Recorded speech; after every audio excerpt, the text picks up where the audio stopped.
Okay, good to go. I believe we're back with some more date everything. We've still got 4 people to establish some kind of relationship with. I'm trying to remember. Monique was one of them and she said see me on Wednesday, so that's exactly what I'm going to do. Oh, hello. Hi. Please sit. Okay. I have given some thought to our previous conversation, and I'd like to be transparent. You are correct. Oops. I am scared. Didn't mean to skip it. Unpreparedness gives me a tremendous amount of stress and anxiety. Understandable. Just imagining myself wandering into the unknown makes me want to quit everything for the day and lie down. I hope you understand. Yeah. Duly noted. But in order for me to take risks and venture, I need to know if I can trust you. And trust your decisions. I will be conducting an interview now. Okay. Let us begin.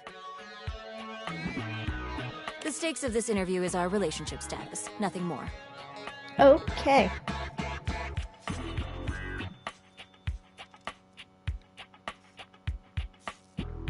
I don't know which We one's begin. here.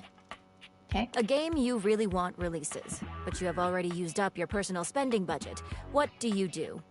Normally wait till it goes on sale.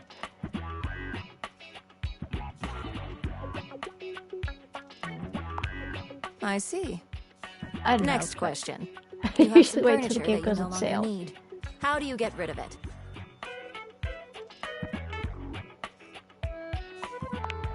Duly noted. On to the next question. Don't know whether that was a good answer or not, but You happen to win the I lottery. usually give it to How do charity you bags. manage your new earnings?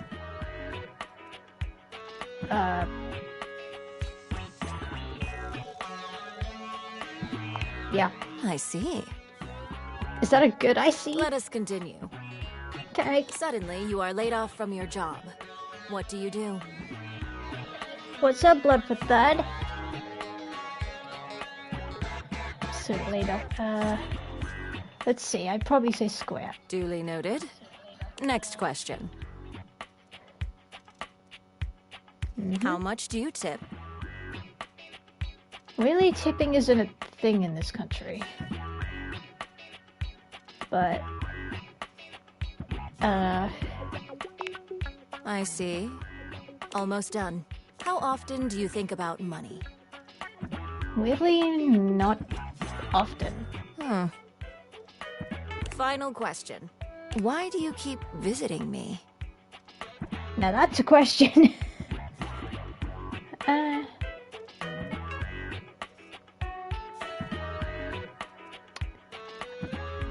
I don't know how to answer this.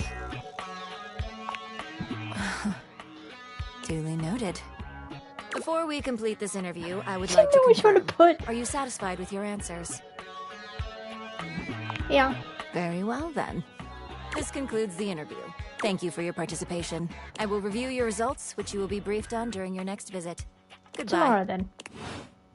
Tomorrow it Tomorrow it is.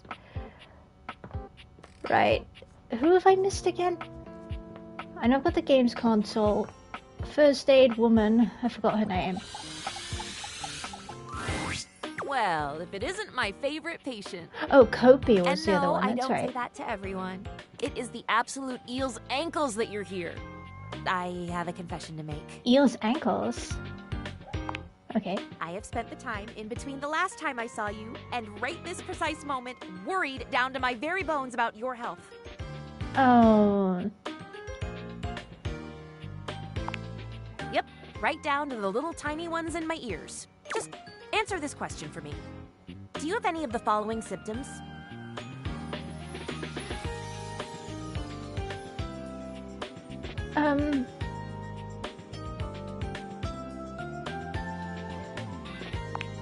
I've read all about it in this book. It's so passé. Diseases that are out of vogue. I've been so enjoying my studying for the test, That and I'm sounds just like so an ready interesting and book. excited to be a real doctor that I decided to do a little extracurricular work. As you might imagine, I don't have a library card or anything, so when I saw this book and saw diseases in the title, I thought, well, bee's knees, that's for me.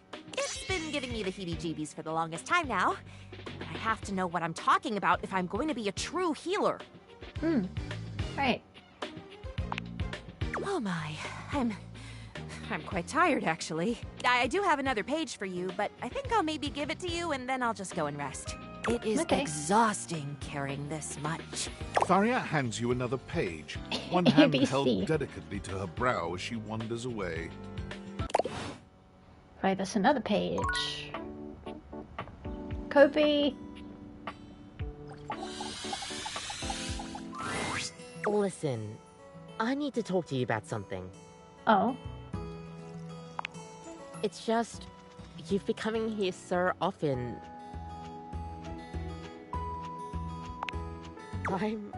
I'm glad.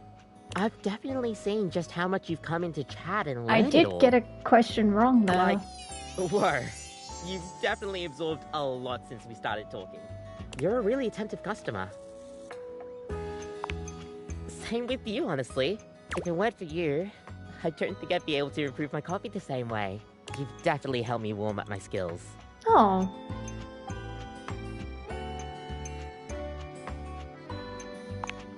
Gosh, you're really sure about this? So I see. We'll see how this goes then. Feel free to stop by any time. Oh, so no ending with Kobe yet? Okay. Let's go realize someone before we go see the games console.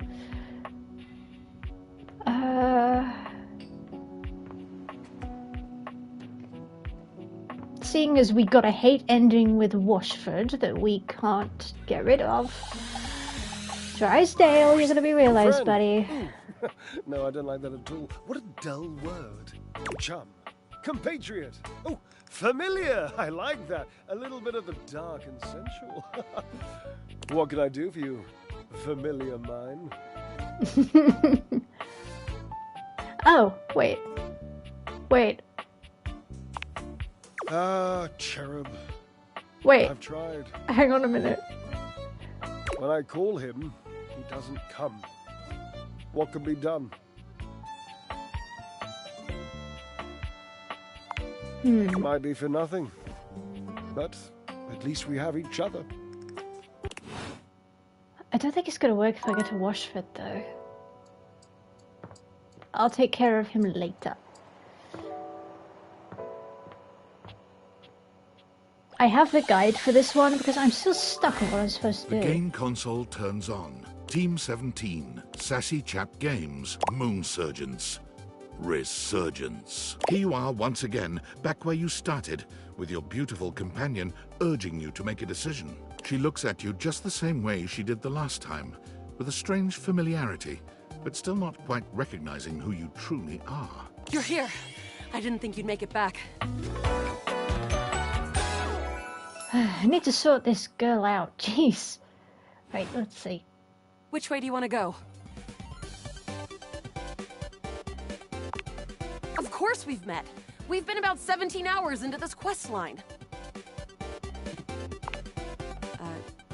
No? I would definitely remember something like that. I've got quest updates and relationship statuses in my Statadex anyway, and I don't see anything about an actual connection we've had aside from mission partners in here. All right. I'm familiar with the trope, okay? The When I trope. was little, I thought up a secret password that only a time traveler would be able to tell me. The password for me is Lincolnberries. Lincolnberries. Just give that to me next time you see me, and I promise I'll believe whatever crap you hash at me. Okay. Now let's get back to blasting. Oh, you just equipped my... What are we gonna do? Okay, we can just... We know all of this. We've done this before. That, we'll have to We can sneak just our skip way all in. this. And probably start dispatching them with utmost violence. You're right. I'll put up. I found an entrance on the dark side. Should be an easy way in if we just follow the marker on. After a short walk, you find We've yourself... done all this With my before. It's the traffic same skills, as... We'll have this open in no time. Oh, hello. I forgot about this bit.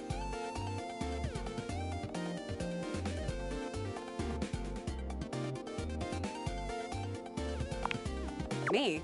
I'm your average member of the... Maybe. We fight against the Upholders who are determined to do everything in their power to druck everything up here on my homeworld. Cute. Luna picks the... There will be Surveillance Class 2, which can sound the alarm. I've also my thing is... Just knowing... Can't believe that's our fate. How do you suggest we do this? Let's light this place up! After the battle... You can't quite tell what's happening, but a vast laser peeks from around the corner and bravely. You take Luna's... Once she's removed from the power of the strange weapon, she hangs. You run further through the... Wanna press on, or should we take a crafting break? To the boss. Let's go. You and... Oh no. The way... But... You... Luna! Yes! Oh, what's wrong with... The glow... The blue...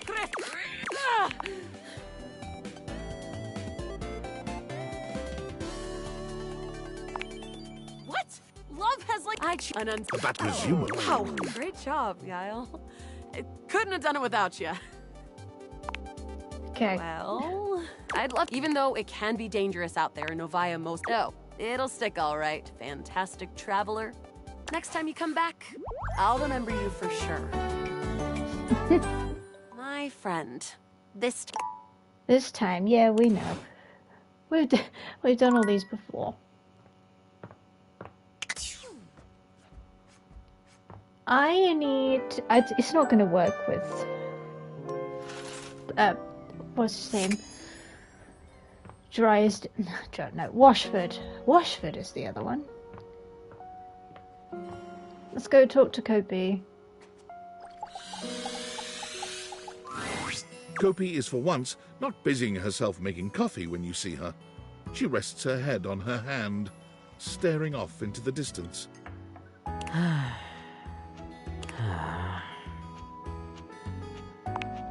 She starts, lifting her head from her hand. Oh, sorry. Hey, good to see you. Anything I can get for you today?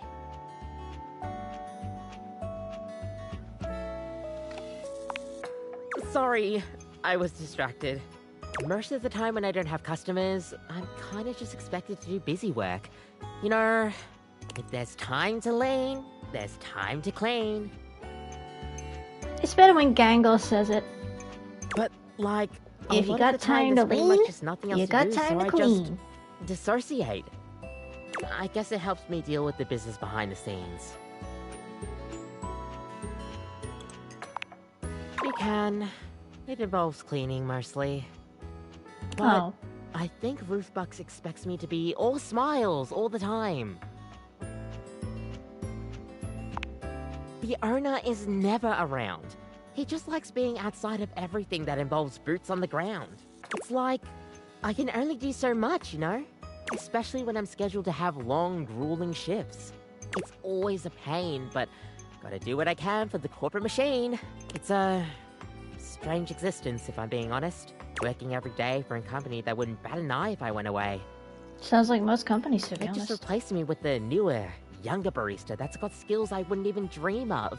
I think there's some baristas out there that can make whole drinks in like 30 seconds flat, and all they have to do is just have some setting in their brain to get going. Me, I like to take my time with drinks. Really make sure that the milk in my hands is at the perfect temperature by really feeling it, you know? Oh, big time. But I'll never let customers see it on my face. Oh, Is it unhealthy? Probably. Will I take steps to fix it? Probably not. I just gotta make sure I'm on my game. Otherwise, I'd be tempted to drink a bit of coffee during the night shift.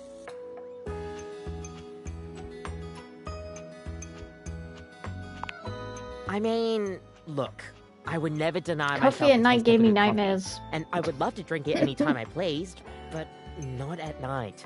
I don't know if it's just caffeine-induced psychosis or whatever, but you'll get nightmares. Guaranteed. Can confirm. Yeah, I pretty much get work to the bone here, day and night. So sometimes I just tune out a bit. Do not get me wrong, I do love my job. I couldn't just not make coffee, it's my life, you know? And it's what I'm made for. These hands are as steady as an Arabica. Which isn't to say much because they sway pretty badly in the breeze. Gosh, sorry. Feels like I'm rambling again.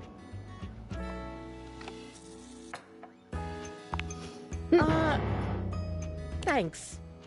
Apparently the manager felt that way. The owner is super particular about the way I do customer service. We differ in that aspect a lot, I guess, but gotta do whatever I can to help keep the lights on. It'd be nice if you actually took the time to learn about coffee, like you did.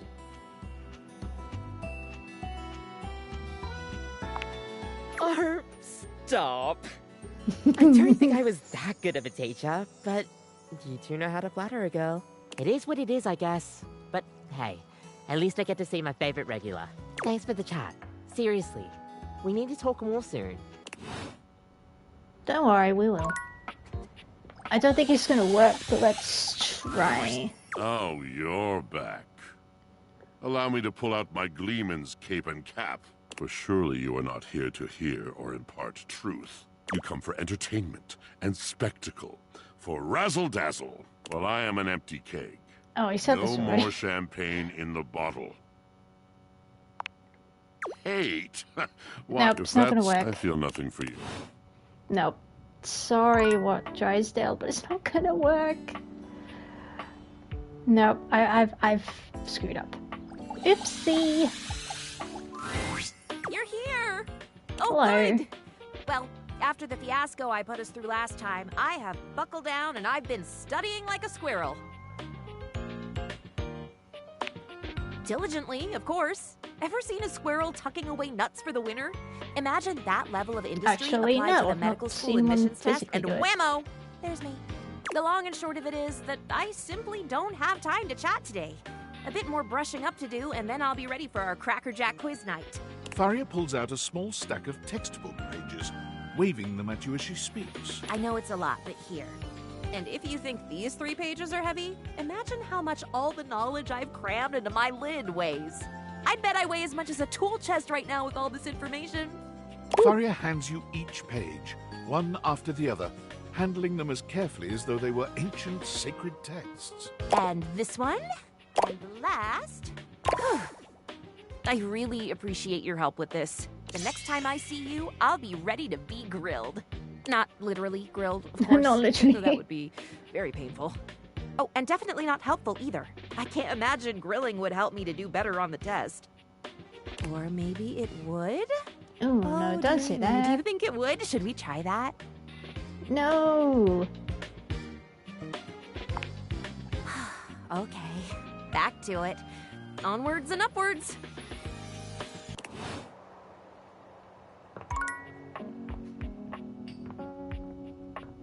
I need to find, where is it? Day 3.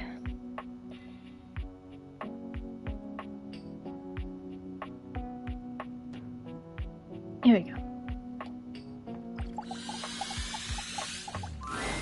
The game console turns on. Team 17, Sassy Chap Games, Moonsurgence, Resurgence. Here you are once again, back where you started, with your beautiful companion urging you to make a decision. She looks at you just the same way she did the last time, with a strange familiarity, but still not quite recognizing who you truly are. You're here. I didn't think you'd make it back.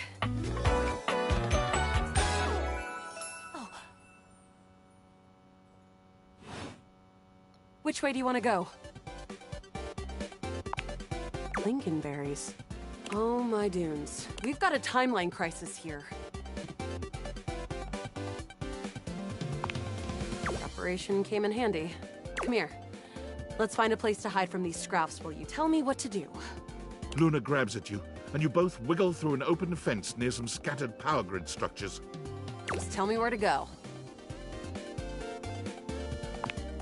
That was where I planned on... Luna is shocked to see something nearby flash. That's a Krisny box.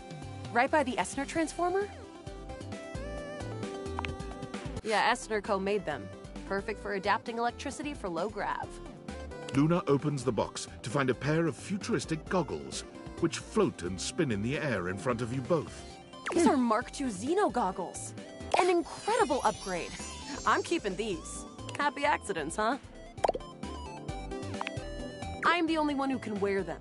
You're already wearing some sort of Xeno tech on your slots. Looks kinda lovely, if I'm being honest. Oh, we don't have time for flirting, alright? Now, let's get to the facility. After a short walk, you find yourself standing in front of a bullet-ridden metal door, way out in the middle of the cold, grey landscape. This is the entrance I've never seen anyone use. With my chalk-picking skills, we'll have this open in no time. Me? I'm your average member. Maybe we fight against the Upholders who are determined to do everything in their power to druck everything up here on my homeworld. Okay. I always thought of you as a companion. It'll be Someone repetitive. who followed me around and gave me advice. Cute, but expendable. Luna picks the lock, allowing you to peer inside. You can see hallways filled with shining electronic doors off into the distance. Here we go. Upholder Central inside. I'm seeing Grunt class upholders, who shouldn't be too bad. There will be Surveillance class 2, which can sound the alarm.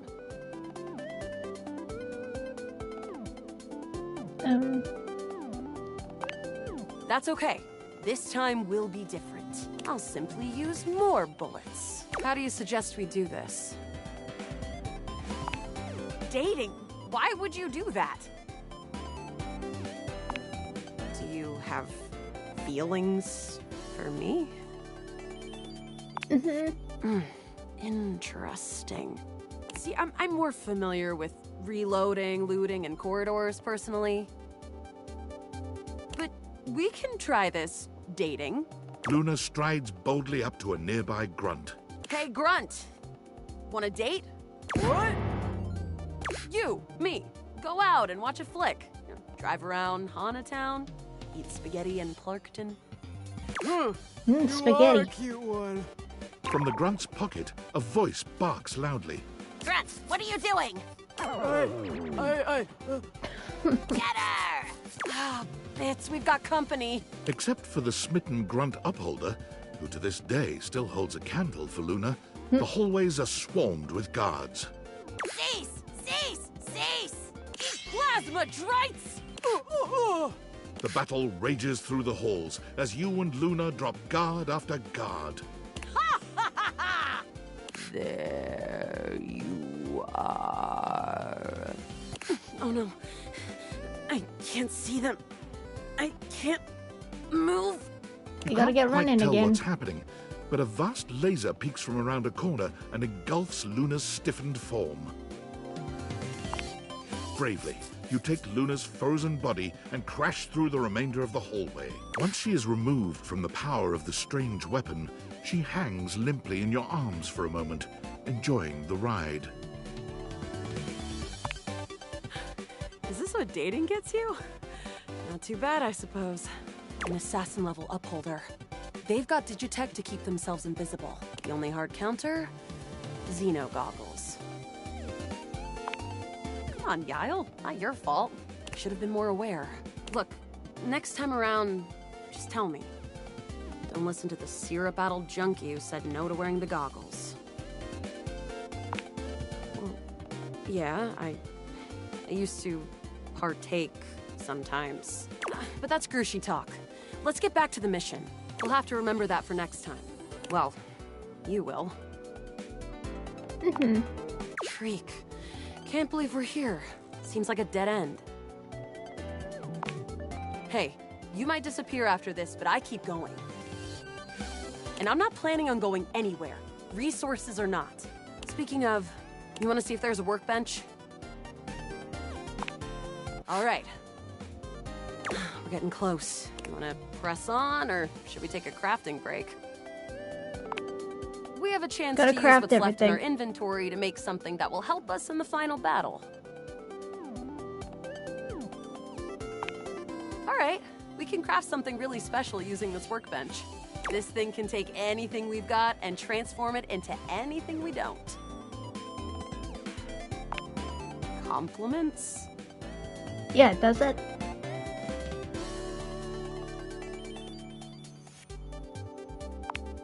Thanks! Those Those moves came from years of button mashing. Okay, let's get started with... Gotta do all these, Got it. okay. And then? Got it. And then? Got it. And then? Alright. I don't think that's gonna give us anything we really need, unfortunately. But there's no reason to lose hope. Let me just put these together and... It's pretty globular, which is always good for defense. The wood gives nice heft, raising our attack. The Scrouf skin makes anything look a lot better for comfort. We've got an amazing new piece of armor from this. That'll help us in the battle ahead. You Yay. and Luna make your way through the final threshold and stop right before the entrance. Oh no. There it is. The horror of it all. The way opens up into a large regolith cavern. Mining constructs mingle with moon rocks as the terminus of the station is reached. But perched high on the crane next to a large glowing blue crack in the regolith was a well-outfitted spacer who looked just like Luna. What a You came coinky just dink. in time for the festivities to begin. Celine Moonrise, prepare to die! Luna, you'll never take Okay, we've done this bit Crescentia's already. power. I agree. The glowing crack seems to swirl. Keep charge, bitch! The blue deposit of moonrock erupts, and from the crack, a monstrous creature bursts forth. This bit didn't happen last time. Go! Ah! Take this! Luna throws an elemental grenade that blasts Crescentia's scaly hide. Thanks to your crafting, Luna is able to withstand the mighty force of Crescentia's power. The battle is fierce, but ultimately Crescentia and Celine fall to the ground, presumably dead. Wow! Did that without even a single save. Great job, Yael. I couldn't have done it without you. Well... Luna's Xeno goggles catch a small screen dropped from Celine's grasp. Wait. Celine left something behind. Luna picks it Oh? up and turns on the display. It's the recipe for a harmonic stratospire. A The what? Resistance has been working on this tech for a generation. It's a way to take fractured timelines and concentrate the differences in power into a deadly beam. That beam can erase a crack in the continuum for good. And I think something about your timeline tripping abilities and Celine's rise to power have something to do with each other. Huh. But she's already died in this timeline. Oh. You'll have to come back with the knowledge of the recipe. It's 4 globules, 1 wood, and 2 Scrouf skins. Remember it. Remember me. Luna is already beginning to fade away. Thank you. Still got another one to do with this. Thank you. Truly. Alright. Need to go see, what's face, Monique. Nope, nope, nope, nope. There we go. Welcome back. Hello. I reviewed your answers and taken them into careful consideration. I believe you to be well-meaning. You are smart. You really took my questions into thought. I'm smart. But you also stayed true to yourself and how you live your life. I didn't think Some I of your was answers smart. were a bit erratic for me. But Oh. I respect your choices. I would really like to join you and walk around the house. Just not anytime soon. I hope you understand. Okay. But please, visit me again. I will be more than happy to go over any financial troubles with you, or even hear stories about life from outside the safe. Thanks for spending time with me. Aww. Money can't buy friends, but friends can be money. I mean, in this case, yes. Okay, so that's one friendship out the way. Let's go realize someone. Who should we realize?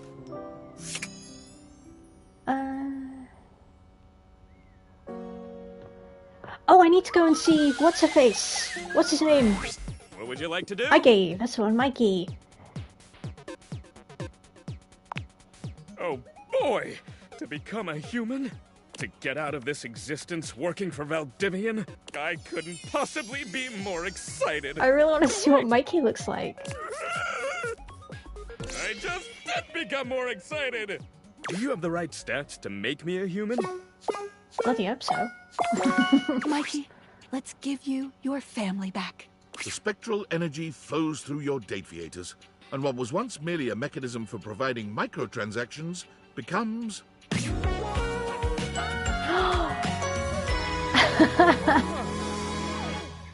He looks pretty good. Mikey flexes his substantial muscles, speaking in a booming voice that nearly rattles the walls. You've never seen him looking so... powerful. The ultimate pull! Freedom! Unshackled by the bonds of fate and drop rates! Thank you. So much. Mikey steps closer, and without his usual armor and sack to distract you, you can finally see just how much man he is. Only one? I may not be a microtransaction any longer, but it's gonna take more than one pull to bring me home. No mobile game could ever compare to Damn. the high of being with Mikey. Every touch feels like a 5-star pull, and with no microtransactions to stand in your way, the two of you simply can't keep your hands off each other. You make love well into the early hours of the morning, each of you feeling as though you've obtained an SSR pull on the first try. Now look, I might be human now, but it doesn't mean you can stop doing your dailies. By which I mean, don't forget to keep in touch, all right? God, being human feels great. Every minute feels like it's just raining free, guaranteed pulls. But even so, I can't be happy until I have what I really need out here. It didn't take long until Skylar was able to execute some complicated Dateviator maneuvers and bring Mikey's kids to life as well. Really? Hi, Daddy! Dad, what's up? Daddy's here! It smells funny. Kids! Come here, you three! Mikey gives his children their first real-life hug. Wow. The smiles emanating from the four of them will live in your heart forever, a reminder of just how beautiful life can be. It just required a little twist of the uppermost flange in my quantum catalyst activator. Thank you, Skylar. Thanks for everything. Mikey used his savings from Valdivian to buy a modest home nearby, where he was able to raise his kids full-time. Being there for you three made the long hours so worth it. And now you can grow up to be anything you like. Now, last one in the pool is common fodder!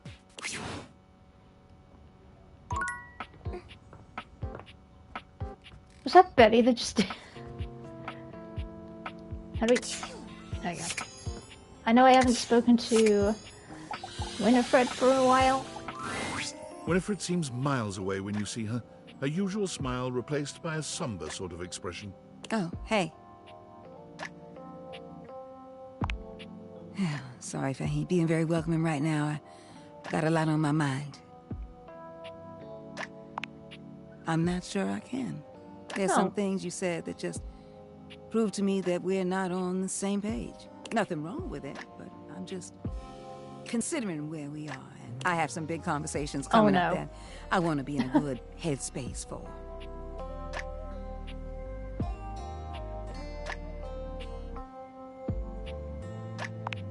Maybe. I'm gonna talk to all of them about the other. I can't act like I don't want to be with all of them in some way. Oh no. And they deserve to know.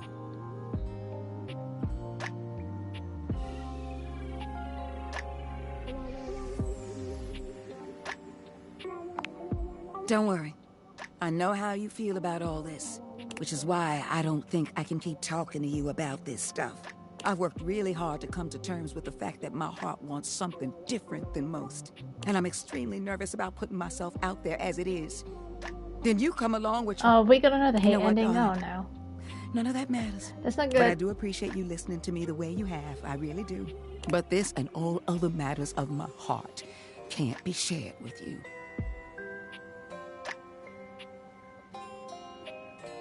Oh god, both of these are really... Winifred gestures wildly with her hands, pointing at you, the rest of the room, Yeah, and then back at this you is again. not... You've never seen All her so right. furious. Look at yourself. You're going around loving everything around here, and you think you got a pipe to stand on? Oh, I'm steaming something fierce with your insolence. Come on, calm yourself, Winnie. She takes a moment to herself, breathing in and out, but it only just seems to take the edge off her anger. I'm sorry. This is just how I feel. But don't worry, I'm gonna keep doing my job. I'm not unprofessional. But it'll just be that from now on. Professional. So if you'll excuse me, darling, I'd like to be alone. Winifred turns away from you, giving you one last hurt look over her shoulder. And could you please close the closet door on your way out? I'd appreciate it. Yeah. Get your steam on someplace else. Dang it. Great job. You simmered any heat between you two way down. Reggie. I don't need to go in there anymore.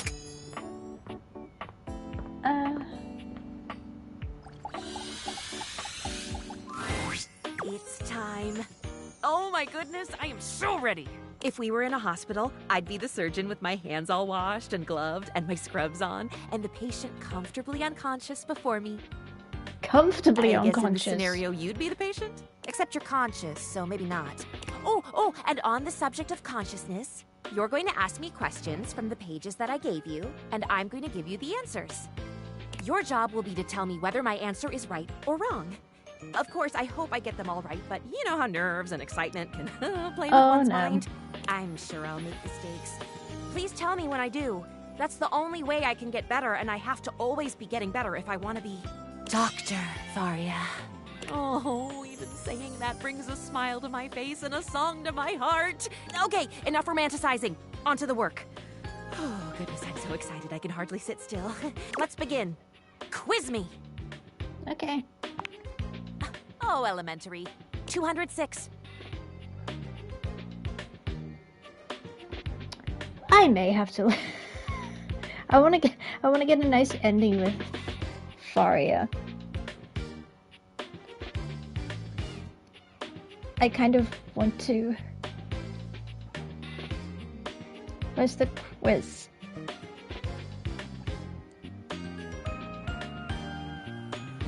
Yeah. Excellent. Next question. Okay. That's obvious. You splint at the site of the fracture. Oh, no, oh no. This is all going horribly wrong. I hope the next question is simple. Wait, is this for please? How to date? Okay, so all of this is good. Ah, this one sounds simple. It's amputate, bind, compress.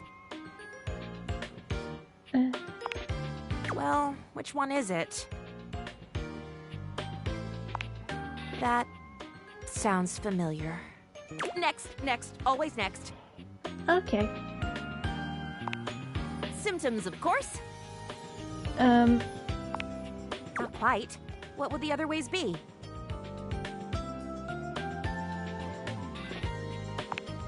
Signs and symptoms, of course. Almost done here. What do you have left? God's alive. Do I remember this one? I believe that it is true. The world of medicine is full of surprises. Feeling good now. I think I've got this on lock. What is the last question? Excellent. The anesthesiologist tells you that he doesn't want to put the patient under. For brain surgery? Well, I suppose I would have to agree. Why? It is perfectly natural to perform brain surgery on an awake patient. Of course it is! My studying was not for naught! Those were all the questions, no? Thank you for helping me to study. I'm confident I will do well. Come by next time and hopefully I'll have news to share. Right. Kobe.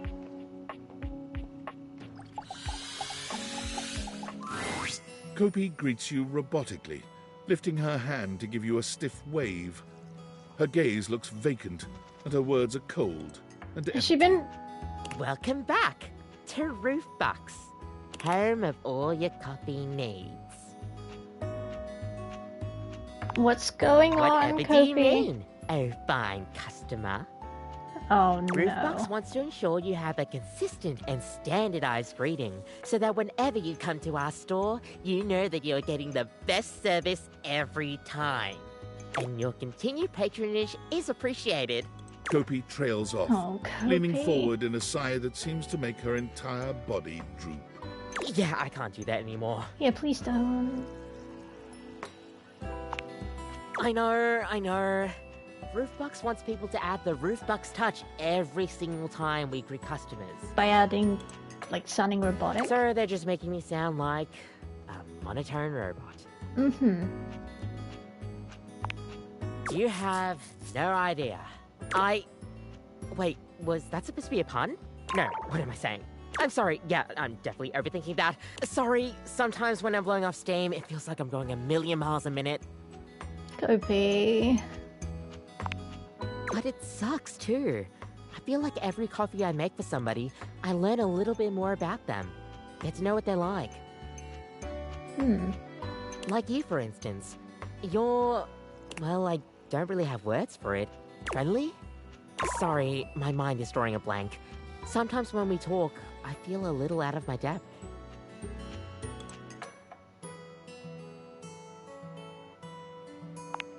But you get what I mean, right? I like to be more personable with the customers. That's the best kind of customer experience to me. The corporate nature always gets in the way of all of that. Heck, if it weren't for the customers, maybe I would have quit a long time ago. Coffee is just everything to me. The aroma, Right. the flavor profiles, the warmth. You feel that too, right? Good. I'm glad somebody around here does. Sometimes it feels like I go cocoa crazy and nobody else really gets my obsession with this fabulous drink. Especially with the boss like... Look, I wasn't going to say anything while he was here, but he's making new plans. Oh, Plans no. that I don't like. Roofbox, in their infinite wisdom, have decided to completely get rid of the customer experience. They want What? to turn us into a fast coffee business.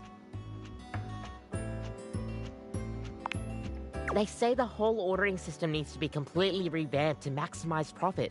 Instead of warmly greeting customers like I normally would, now I'm expected to have 30-second interactions with them at most to get their order. Oh, And dear. then mindlessly brew away. No special touches, no conversations, nothing. Coffee in, coffee out. It's like they don't want what they hired me for. Quality and thoughtful coffee. They just want me to take every customer interaction, every drink I make it all in an instant and then wrap it all up and then throw it away in a disposable pod. Apparently, Not good. somebody made a complaint about the times I've been chatting away. Mainly to you. Oh, dear. It's not your fault at all. If anything, it's fully on me. I get it. No, I'm just probably Kopi. not the corporate machine type. I care too much. Somewhere else? I guess I never thought of that before. I mean, I guess I do know a thing or two about my coffee, but Roofbox has a complete monopoly on the coffee business. There's nowhere else for me to go. Wow, I mean, it's a lot of work to make that happen. I wouldn't have any corporate backing or anything like that. Do I even have what it takes to make it? You know what? With your support, I guess I could do anything. I'm the one making the coffee and seeing the customers day in, day out. I'll have to give this some thought, but maybe I can do it. I'm a smart bean. I know I'll be able to figure this out. All thanks to you.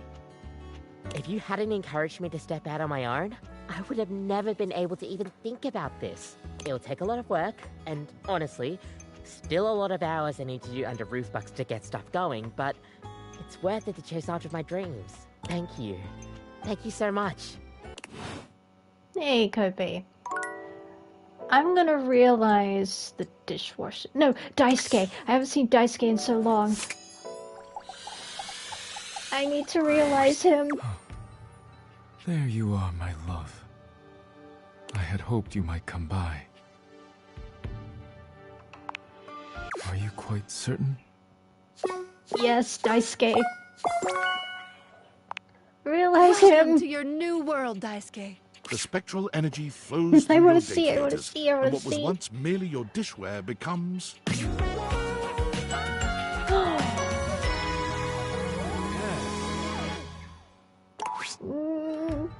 What is this feeling? My hands. Daisuke holds his hands up in front of him, like a stoner who's only just realized the wonder of his own body. The power of these hands. They can create so much. He looks up at you suddenly, with a wild gleam in his eye. I must test them immediately. Daisuke might be entirely too serious in most circumstances, but you find that you appreciate his single-minded dedication to getting you off. His passion for the arts is only matched by his passion for making you feel incredible. And by the time you've finished, you're both exhausted and a new believer in all his talents. You never imagined he'd feel comfortable leaving his duties in the house, but he assures you that your love and support have empowered him to make his own way. Daisuke left your home and immediately went to what he knows, ceramics. He managed to talk his way into a job teaching ceramics at the local community college, with only a few well-chosen words, letting his smoldering good looks do the rest. Unfortunately for Daisuke and the students, it became quite clear that he was in no position to teach anyone anything about ceramics, and so he tried his hands at teaching at a sip and paint in the city. Your paintings should look like this. Why do none of your paintings look like mine? Of course, we are painting the same scene. Never mind. Let us continue. But, once again, Daisuke's artistic ambitions didn't match up to his technical skill. One of his customers did, however, realize Daisuke's true potential and invited him back to the community college, this time as a live nude model. His statuesque features, arresting good looks, near supernatural ability to hold still for long periods of time, and endless patience all make him an ideal candidate for modeling. Daisuke finds he is content and fulfilled by helping others. I remember the bring last time we saw beauty into the Daisuke world, before this. even if it is not wrought by his own two hands. That's another one realized. Oh, hello. Who wants to talk to me? Is it Sam or Tinfoil Hat? Thank God you're here. I am losing my mind. I know you saw that last email. What the fuck kind of fucked up police state shit is this? I Your know. name, your address, your social security number, Urine your credit sample. history, your blood type, your relationship history, a urine sample, a retinal scan, all your biometric and genetic data, access to your search history, It's all so your internet weird. passwords. How could I fucking forget? He thought that was so cute. Like, shut up, God. I just don't know anymore, man. I'm making the best money I've ever made in my life. I'm building a resume that could take me anywhere after this. But is it worth it in the end? Am I going to be able to look No one myself is in the mirror if I Valdivian. stay in the middle Being of all this? perfectly honest. I'm glad to hear that from you. If you lost respect for me, it would devastate me. I've been thinking a lot lately that I always wanted to be a nurse. I've saved up enough to pay for school again. Be a It nurse. would be a huge change, but I feel like I'd be happier. And with the kind of hours I'd work, I don't know, maybe I'd have time for dating again. I've been so lonely and I don't want to date anyone here. You're basically the only person here I'd even consider, like, eligible for that. Me? And I'm busy, and you've got your furniture lovers.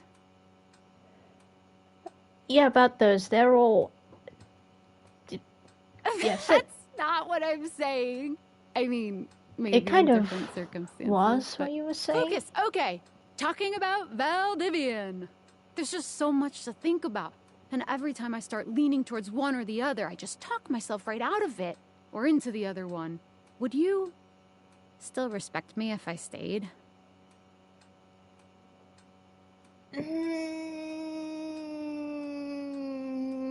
Yeah, that's fair.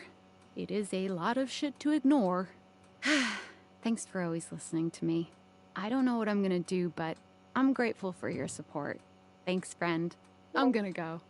Oh, Sam. Let's go to sleep.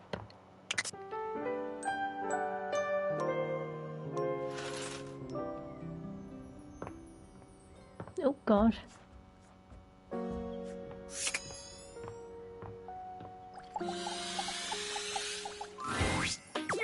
You're here! I passed! Yay! I got the results back! In fact, I more than passed. I aced it! I got every single question right. I got a special letter from the examiners that they've rarely been so impressed with a candidate or excited about one's future as a physician. Can you believe that? That's awesome. You helped me, you know. I couldn't have done this without you. I couldn't ever ask for a better study partner than you. Or even a better friend. I am so splendiferously grateful to you. Name it. Anything.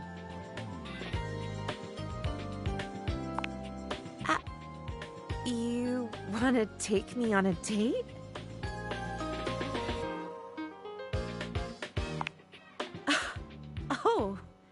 Oh my. I'd love that. There's a wonderful new type of wound closure system that uses spider silk. Maybe we could open a bottle of hydrogen peroxide? Just for that intoxicating scent, and I can show it to you? Oh, don't worry, I would never hurt you. Hippocratic oath. Oh, also because I like you. Also that. I've missed Mateo! I forgot about Mateo! Oops. How did I forget Mateo? Doctor ordered. That's just popped up in my head. Mateo! I found your doggy thing. The tassel hound. Mateo has been searching for so long, you've nearly given up hope. But then... Davy! We found Davy him. leaps into Mateo's arms, and the two enjoy a touching reunion. Woof, woof. Oh, Davy, you're back! You had us all worried. What's gotten into you, huh, bud? Taking off like that. Oh, I can't believe you found him. You did a good job leading us to those strays, Davy. Very clever. Is that what this was all about? You've been out trying to be a rescue hound all by yourself? Woof, woof, woof. I'm guessing he had another friend with him when you found him?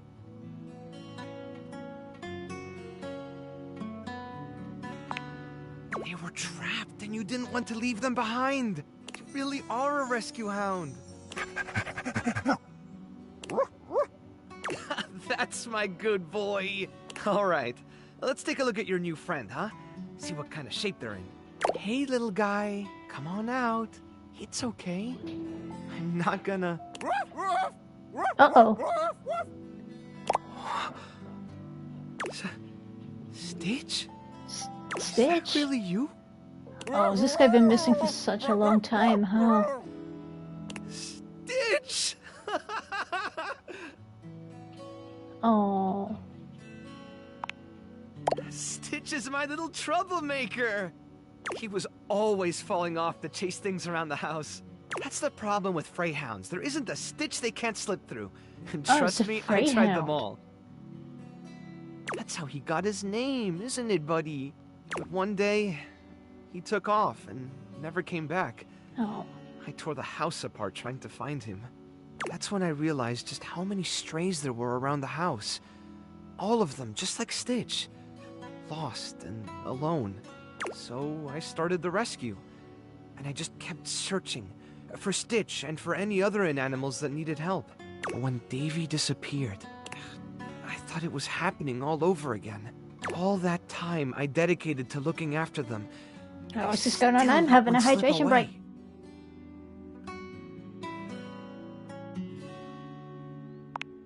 They're my responsibility.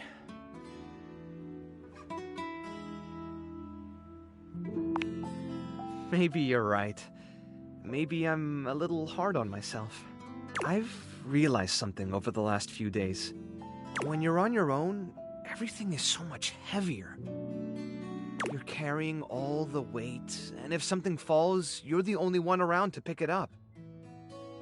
But since you've been helping look for Davy, it's felt more like I had a partner in all this. Someone who cared about my little family as much as I do. I love these guys. Now that Davy's home, the thought of seeing you go, honestly, it makes me kind of sad. What if I said I'm not going family, anywhere? And I don't want to lose that.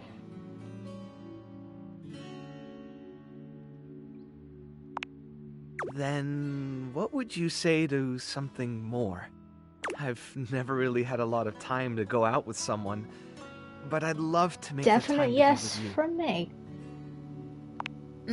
Me too. I want to keep talking, but I should really look over Stitch. He's had one Chanel of a ride. Come by later so we can talk more? Alright, we've done that one. Copy! Copy! Order up! I've got a Vietnamese iced coffee, soy frappuccino, and a Mexican iced mocha. Kopi seems far cheerier this time around, as busy as ever and calling out orders. She grins when she spots you, greeting you with a peppy wave. Well, hello, hello, hello. If it isn't my favorite customer. No kidding. I haven't had this much business in ages. But hey, at least I'm doing things my way. Wait. No. Didn't you hear? Did nobody tell you? Did I not tell you? Oh my gosh, I can't believe this. What I happened? do all my marketing and it was all for nothing? What a drag. Kopi sets her coffee implements down and gestures all around her, absolutely radiating pride. I did. I went and made my own cafe. Welcome to my little slice of paradise. Huh. Well, funny story about that. It was kind of like mutiny. I still get to keep the space, but I get to do things my way. But once the others realized that Roofbox had nobody else to be a barista, they started ordering under my own branding real fast. It was kind of a whirlwind experience, but now I get to do things my way. Right? I'm so stoked that I could finally make this a reality. And it's all thanks to you. It just goes to show you, sometimes red line policies aren't always the way. Sometimes you have to bend them to get return business. Now, bear in mind, I do not have a name for this place yet. It's currently just, hey, wanna get a coffee from Kopi? At least, that's the word of mouth I'm hearing at the moment. I don't really have a proper business name, but I'm workshopping some ideas.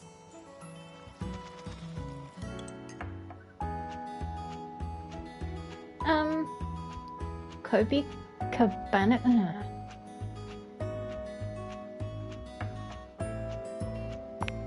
I think... No. No. Next time you come around, hopefully I'll have something ready.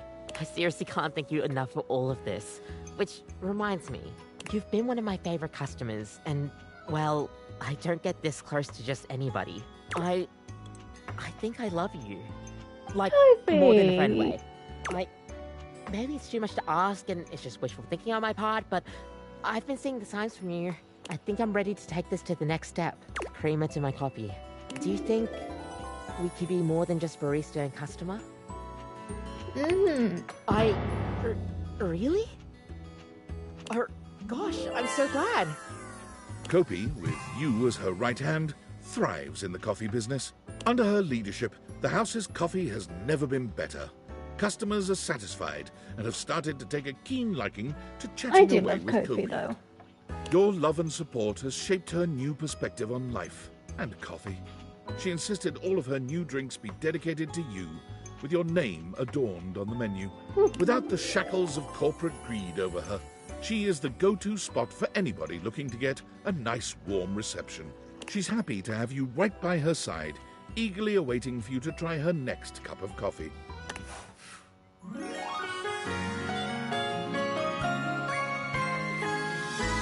You warm me up inside. Right. Who have we not realized in here but Drysdale and Titus? Oh, and Good morrow, friend. What pleasure to say River, the words and that's the one. mean them too. I am quite occupied with training today, but please, what is thy pleasure? Realize. What is this realize? You cannot mean what I think you mean. The only context in which I have heard realize is the mystical transfiguration of an object like me into a human being like you. Right. Gods, can you mean it? Me? But how? How is it done? How is it achieved? Should it be witchcraft? Don't worry, leave that to me. I must confess, I have always felt a certain affinity toward the magic. Drysdale is going to be next. But is it real? Could it be? Ye gods. Well then, my deepest well of challenge and of faith is emptied out. I give all for this boon. I shall do it. Remake me. I will. Wow, she looks tough. What sayest thou? Draw thy weapon, knave! Unus, duo, pres, sagittal! Titus, no. Curses! How? Oh, Skylar did it. Never mind. I always see it coming. Anyway, let's do this. The spectral energy flows through your Dateviators, and what was once merely laundry detergent becomes... Oh. Paris curls her hand into a fist, flexing her arm and admiring the muscle she sees. As she notes the bulge of her own flesh and blood bicep, she laughs triumphantly. Like a Greek goddess. My gods. I feel so alive, so powerful, so tall. It was true. From her former diminutive stature as a box of pods, she stands a full 7 feet tall. Oh, wow. Ah, yes. Where have the Where have they Diprogenies gone, my faithful fighters? I feel them. It seems I have absorbed them all. Surely that is the magic of which we spoke.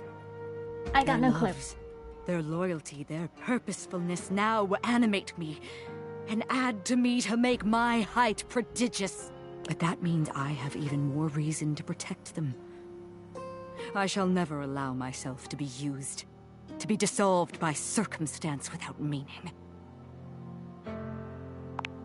I am relieved you think so.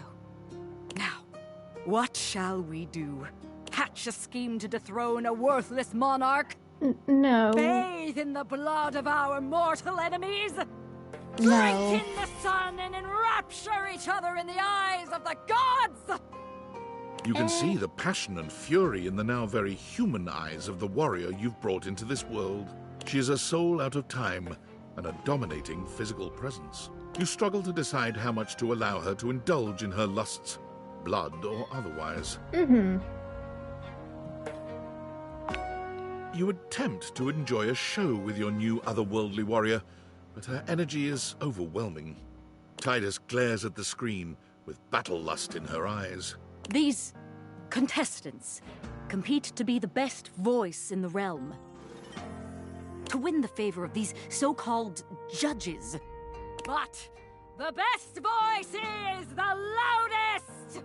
When an ad comes on, it gets even worse. I disagree with that. Attempt to fill your eyes with further nonsense, fool, and I shall dismember your image from your geometric form! When Titus makes a move toward the TV, you grab her hand and suggest another, more thrilling adventure. True, unadulterated combat. The very next morning, before the sun had even broken through your windows, it hit you that Titus was gone. She left the house and began a single-minded search for her goal, the nearest accessible source of single combat. She found it rather quickly, as just a few blocks away from your house lies the Round Table, a battle and burgundy club. It is the finest medieval swordplay slash wine tasting arena in most of the state. What you call them, like Titus reenactments waded and in with both bows and arms stuff. swinging and a broad grin on her warrior's face. Perhaps unsurprisingly, she trounced everyone who came against her, including 2 bouncers, a burly waiter, and a horse who was known to have a far too playful attitude towards his trainers. Police were called, but so engaging, so enlivening and entertaining was her performance that rather than leaving in handcuffs, she was hired. She was born from the tiny arena on the few uninjured shoulders in the group. According to her employer, she remains the single greatest attraction on offer at the Round Table, despite her staunch refusal to believe that it isn't real. Real action bears its weight, and I bear mine. So action real by real enacted shines. I am real. It is real. We live. Well, you're certainly real now. We live. Fortunately to date, no one has been seriously injured. Good owl on that one. Let's go and realize. We have realized Hopper. Okay, never mind. Friend. Ooh. No, Chuck, We what know, can I we do for know. you? Familiar mine. Oh, finally! You have taken your sweet time, haven't you? Don't worry, my love. I'm not angry. I'm just excited. And you surely by now know how expostulative I become when I'm aroused. Well, dear Barbara, Aroused? Cherub, why are we just standing here? Giddy up! Okay, Drysdale. Let's do one more spin cycle. The spectral energy flows through your Dateviators, and what was once merely a dryer becomes... Of course. Just get rid of them in the middle. Dear Barbara, look at me. Drysdale gives you a spin, capping it off with a cheeky little swat to his glorious marvelous. You know, Washford used to tell me that I was the most beautiful thing he'd ever seen, and now I see my human form. I think he might have been underselling. Drysdale made one hell of a splash when he landed like a glittering tidal wave on the outside world. A world he found depressingly musicless, drab, and still. No one is dancing. Everyone's wearing brown. What the hell have I stumbled into? He found himself becoming quite angry, actually, until at long last he discovered JoJo's Bazaar, a venture. Okay. It was a bar and a cocktail lounge, but also a slightly disreputable dance hall. And Drysdale quickly became its star. He turned the venture into one most capital for his own JoJo's wallet Bizarre. and That's good. you can still see him there, even today. His favorite pole is the gold one, center stage. Oh boy. Who just went up? Oh, it was Lux. That makes... I completely forgot about him.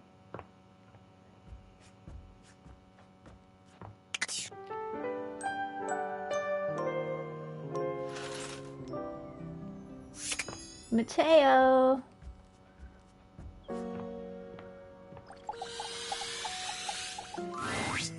Hey, look who's here. Mateo's inanimal friends greet you with joyful barks and wagging tails. We've been waiting for you. Oh, cute. Yes, you. You act like you've never had someone be excited to see you before. Well, better start getting used to it.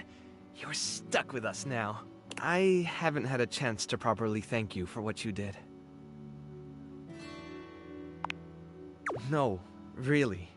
You don't know what it means to have all of us back together again. I've been carrying around so much guilt over what happened with Stitch for such a long time.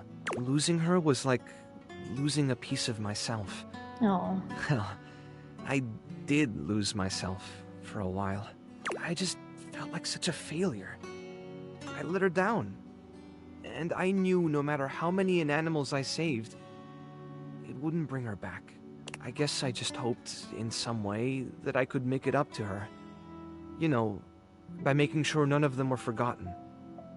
Right. But then Davy went missing, and I thought it was happening all over again. I was trying so hard to keep it together for them. But honestly, if it wasn't for you, I don't know if I could have gotten through this. You gave me back that piece of myself. You brought my family back together. And more than that, when I saw you walking up with Davy and Stitch, I realized that you'd become just as much a part of what makes this place so special to me. Somehow, in the middle of all the chaos, you became family too. It wouldn't be the same without you. And I don't want to go back to missing a piece of myself again. I'm rambling again, I'm sorry. This isn't going as smoothly as I hoped. It was a lot easier when I was just practicing with the inanimals. What I mean, what I'm trying to say is, I want you to stay here with us. With me. Of course. Really? Mm-hmm. I think they all feel the same, and so do I.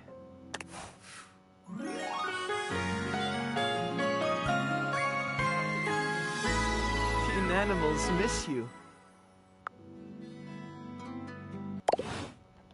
Right. I'm going to realize Phoenicia. Oh, I was hoping you'd come by. I want to show you something.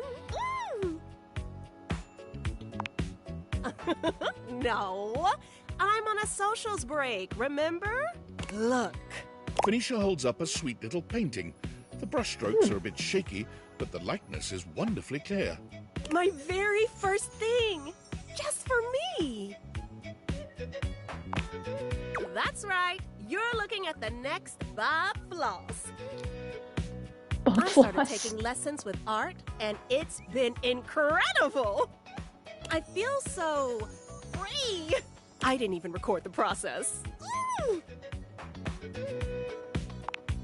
Well, that's good, because I was actually about to say, I want you to have it.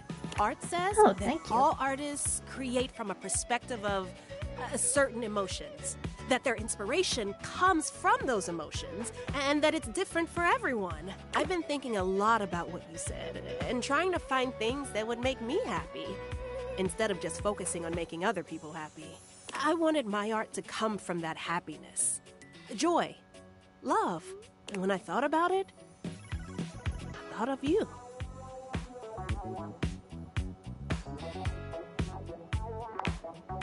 Well, it was inspired by something beautiful. Thanks for being my muse, and for not giving up on me. Huh, okay. Who should I realize? Dante! Well, if it isn't my beautiful blue flame, what's on your mind? You mean stoke my flames all the way to personhood? The only thing is, that kind of transformation takes stats. You got enough of those? Yeah. Dante, let's bring the way of the flame to the world. The spectral energy flows through your Dateviators, and what was once merely a fireplace becomes...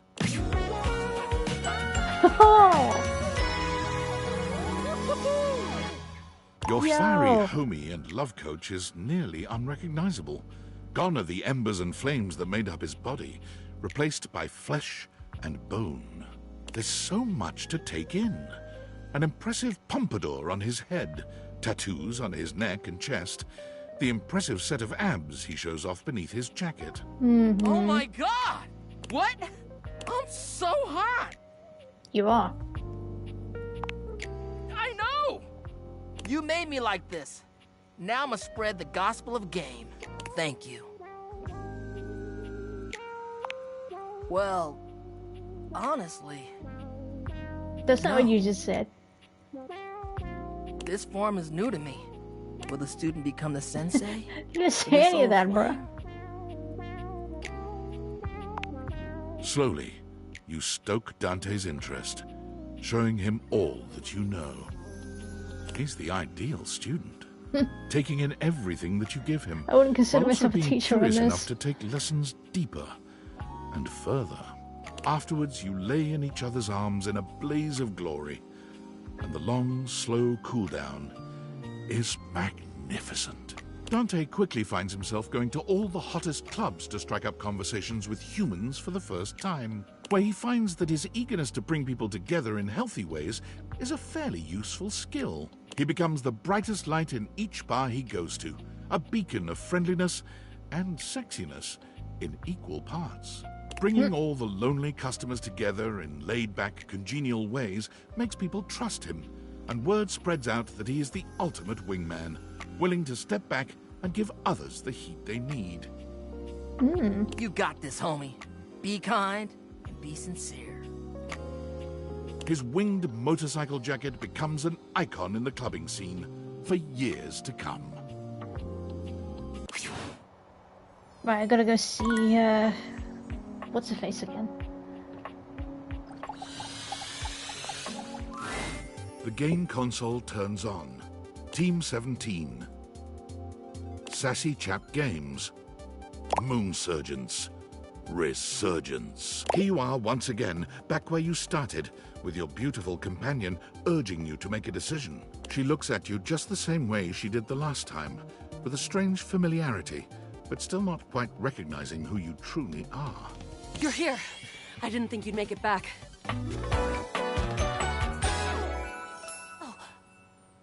Yep, we back. Which way do you want to go? Is it Lincolnberries again?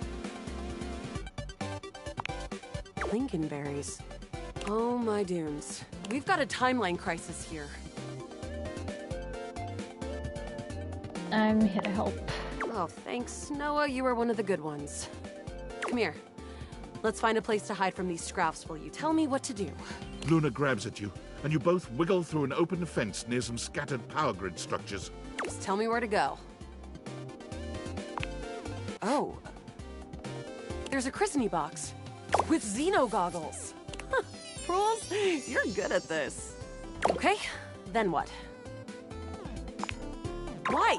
That will drastically reduce my combat capabilities. Ah. Understood. So?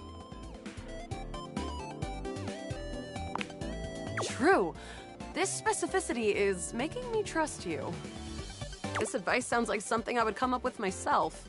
Luna puts on the Xeno goggles and enters the compound cautiously. I can see so many more wavelengths now. And you're right. There is an assassin class about 7 Bezos away. We can get the drop on him.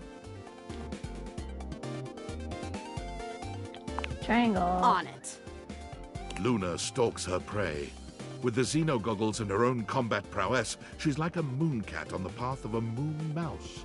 With the coast clear, the two of you stealthily walk the corridors until you reach an office right before what seems to be the terminus of the compound.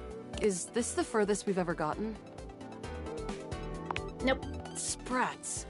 Thought for sure that was some new rift being created in the timelines. Right now, we've got a chance to get ready before the battle against Selene. There's a workshop table here and we can get crafting, or go straight to the final battle. We didn't lose anything getting in here.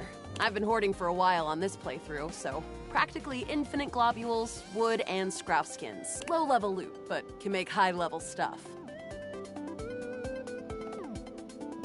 Let's make something. What recipe should we make?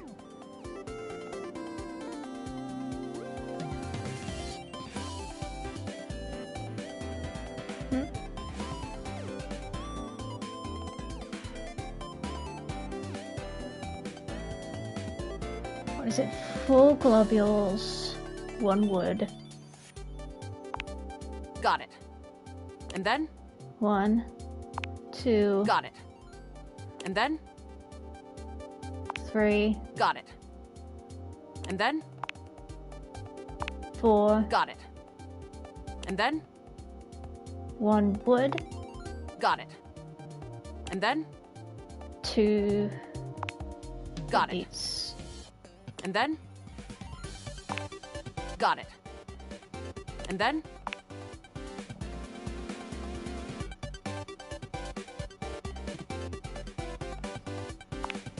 All right. Let me just put them together and... We did it! A harmonic stratospire! Yay! Don't forget the Scrouf skins! Here we go. As you step into the terminus of the compound, you can already feel a difference in the air.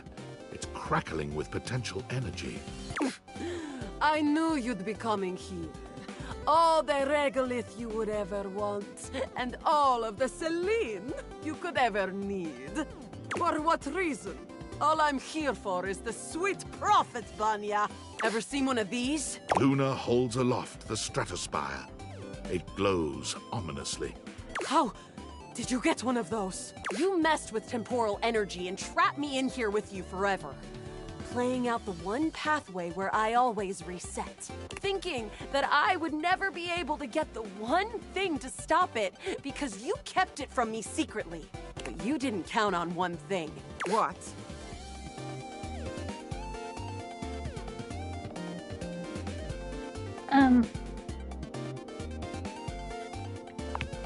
Oh, nothing compared to profit, Trizo. My plan all ruined. Just kidding, of course. There's no way you have the innate strength to use that thing. No, but I do. From out of the crack in the cave wall, Celestia in her scaled glory crawls out, slowly, magnificently. You have done it, Connie. You have brought the balance to the timelines, and you have built my device. Connie? Who the hell? The pieces are all here. Human, enemy, hero, goddess. Player and played. All shards of the same soul. Connie's. Wait. I remember. Luna's eyes drift upward as the harmonic stratospire floats towards Celestia, and bolts of pure temporal energy begin to streak outward. I am. All shards of the same soul.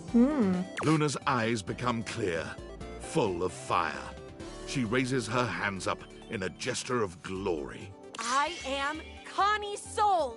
I am video games. Right. There we go. Game on. All right. We're getting... Finally Celine got is to taken Connie. aback and stands up, ready to fight. No. You were never supposed to know your power. There's no power. It's all mirrors upon mirrors, Celine. All leading back to you. To us. Stop it! Celestia, Celine, Luna, all. It's time to reintegrate! The stratospire's sizzling energy explodes into an array of rainbow beams, covering the mine entrance with kaleidoscopic colors. That's a noise. It's the end of a video game.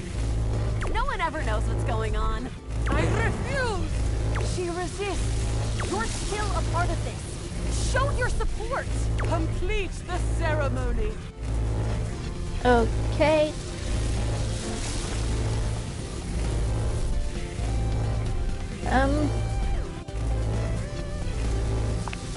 The stratospire's shuddering reaches a breaking point, and with one Oh God, did I final do the right gasp, thing? explodes into a dizzying array of sounds, colors, and shapes as the characters, sets, sounds, and UI all melt into Connie Soul, who stands before you. Congratulations. You win. You saw every part of me, human. The good and the bad. I am Luna, Celine, Celestia too, even the Upholders. Do you love me? Even with those bad parts? Yeah. You're right. Thank you. Hopefully you'll be my player forever. I won't forget you.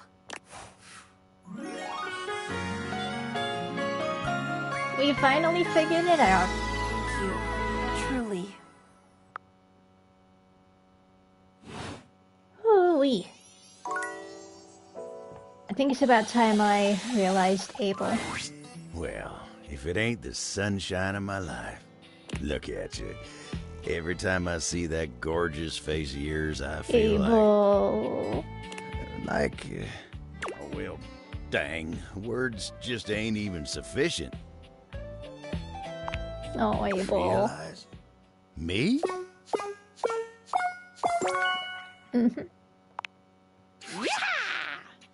Spectral energy flows through your Dateviators, and what was once merely a table becomes... Still looks good. I feel like... For the first time since you've known him, Abel's ordinarily colorful and expressive language seems to be failing him. Like a fish. No. A fish? Like a baby deer. A flower blooming. Oh, heck. I feel downright human.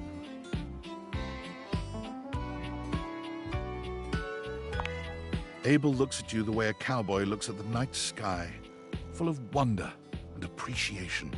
You stuck by me even when my life wasn't all flowers and love songs. I got a few regrets yet in my life, but you ain't never gonna be one of them. As he takes your hand in his, there's a heat that simmers between the two of you. It's as gentle as Abel himself, but just as strong. Normally, I'd say something like, you make me feel like a cat with a yarn ball made of fish and catnip. But words just ain't sufficient. Come on, let me show you just how grateful I am. Oh, nothing would make me happier. Abel takes you in his newly human, manly arms and ravishes you in a way that would make a romance novelist blush. He's just as gentle as you expected him to be, but he doesn't rest until he's left you breathless and satisfied, entirely focused on your pleasure and satisfaction. Afterward, he's deep in thought, as though there was something lingering on his mind. But when you ask him what's wrong, he only gives you a soft smile and tells you absolutely nothing now that you're here. Oh. Now human and in possession of actual hands to work with, Abel immediately goes out into the world to try his hand at something he's quietly been interested in. Gardening. The former Table is unnatural at it. Perhaps it's his ability to focus on the needs of others, and those gentle hands of his. As happy and fulfilled as Abel's garden makes him, however, he does seem to spend a lot of time out there contemplating and sighing. When you try to ask him what's on his mind, he just gives you a sad little smile. Man keeps his regrets to himself. I may not be a Table anymore, but I ain't about to let anyone else carry my burdens. Don't blow it up. Now, come give me a hand with these weeds, won't you? Oh no. Oh, Abel.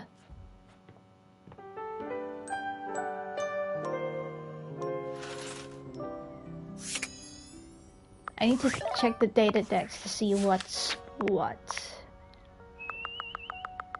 Have we missed anyone?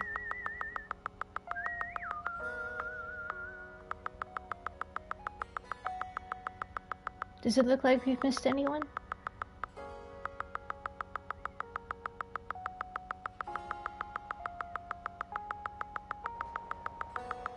Nope, that's it. That's everyone. There you are. I was just thinking about you, you know. Now I can realize everybody. How cool. We can finally really be together. Are we really doing this? Yeah, Come on, Betty, let's wake you up. The spectral energy flows through your Dateviators, and what was once merely your bed becomes...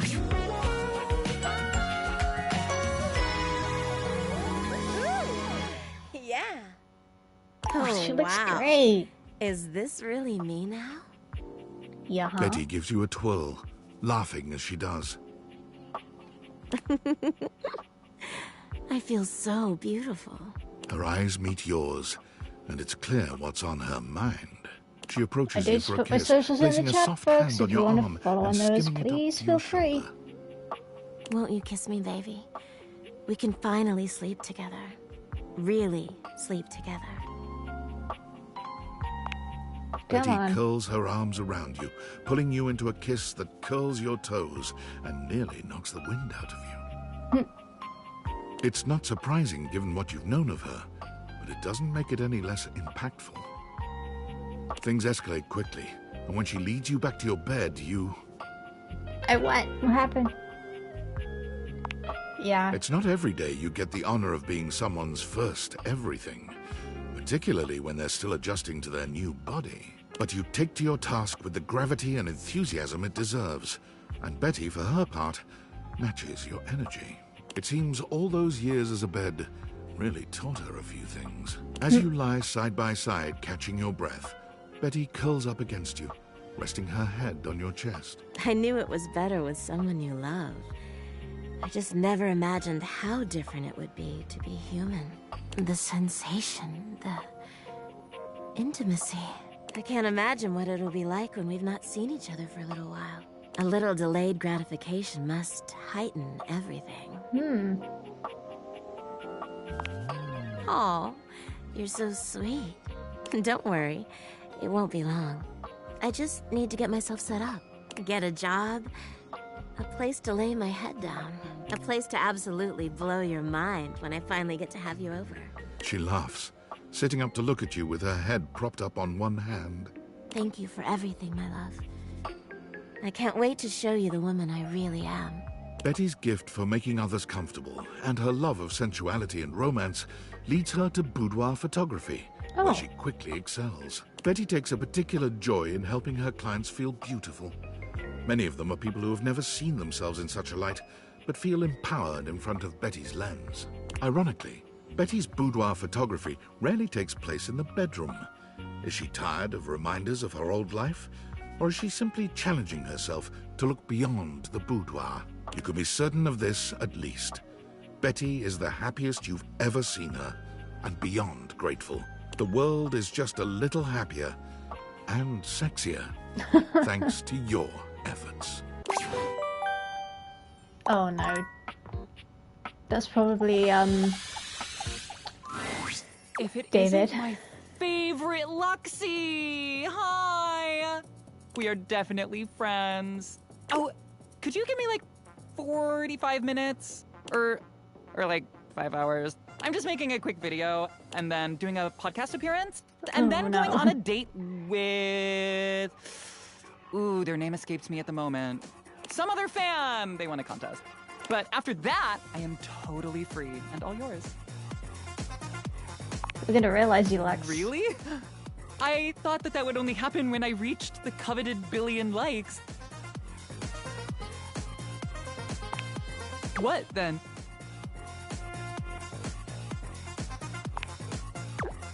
Wait, have you done that? I don't have any interest. But if you're telling me you're ready... Lex, let's turn you on. The spectral energy flows through your Dateviators, and what was once merely a lamp becomes... Oh my god, Okay. Lux is even more beautiful as a human, maddeningly Like so in all cropped honesty. hoodie with the... Oh my god, that's cute. Oh my god, I'm even more beautiful than I ever thought I would be. But before you can even fully take in the sight of them as a human, they're already looking down at the phone they've somehow acquired, their fingers flying over the screen as they type. Hang on a second, I'm creating a profile. It isn't long before Lux's account is verified on all platforms, and not long after that before it is taken down indefinitely from half of them. Eventually, under financial pressure from several dozen lawsuits, Lux creates their own platform. It's called Verified Social, and I'm the only member. Somehow, even with Oh, no dear. obvious source of income, Lux manages to snag an empty mansion on the edge of town. The place is kind of a dump, but it looks great in pictures. And they throw some banging parties. Of course, you are invited, provided you keep your follower count up. We've got 50 realized data balls. 50. 50, the oh house god. is starting to feel a little empty. But the outside world is already starting to feel a whole lot brighter with everyone running around out there. So we're halfway. Let's go realize Benoit. Hello, lover. Ooh, you've got that devious little gleam in your eye. Really? A human body for me? There's so much I could do with an actual body. Benoit, let's activate all your pleasure centers. The spectral energy flows through your Dateviators, and what was once merely a sex toy becomes...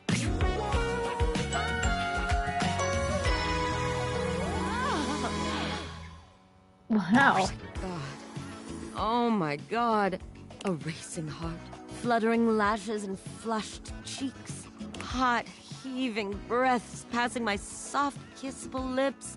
Is this what it is to be human? I mean, Benoit I guess. trails their hands down their body, sighing blissfully. I thought I knew pleasure before, but this... Oh, this body has so much sensation. Nerve endings all over this gorgeous body just waiting to be activated. You've seen this seductive look from Benoit before, but its already powerful effect is only magnified when it's on an actual human face. As a sex toy, they could only guide you, but now they're an active participant in your joining. They take full advantage of their human body, delighting in the capability of their fingers and tongue, and savoring the sounds they can pull from you with just the right touch. You're not even sure how much time passes in their embrace. Has it been days? Weeks? A few hours? Probably a long time. All you know is you've seen heaven in Benoit's arms, and you'll never be quite the same again. Benoit sets off into the world fully intent on pushing their human body to its absolute limit. And they are successful in a sense. But when an orgy gone wrong lands them in a hospital in Germany... Oh dear. Maybe that bungee cord should have been a little tighter. I'm sorry. No, I should have just worn a helmet. And maybe a touch more lube. Their recovery gives them plenty of time to think.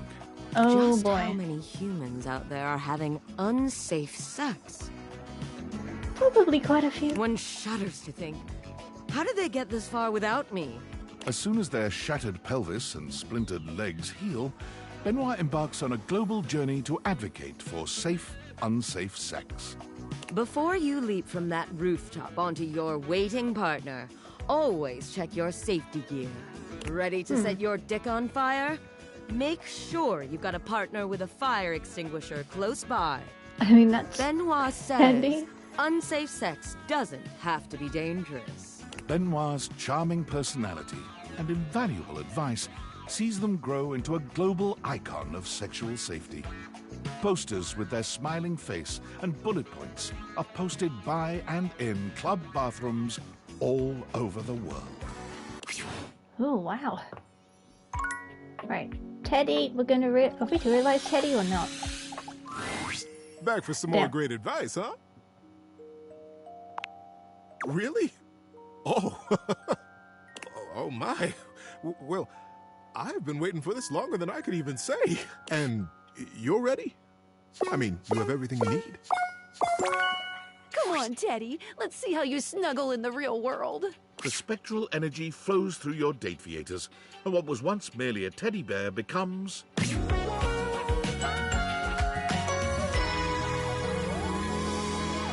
Aha!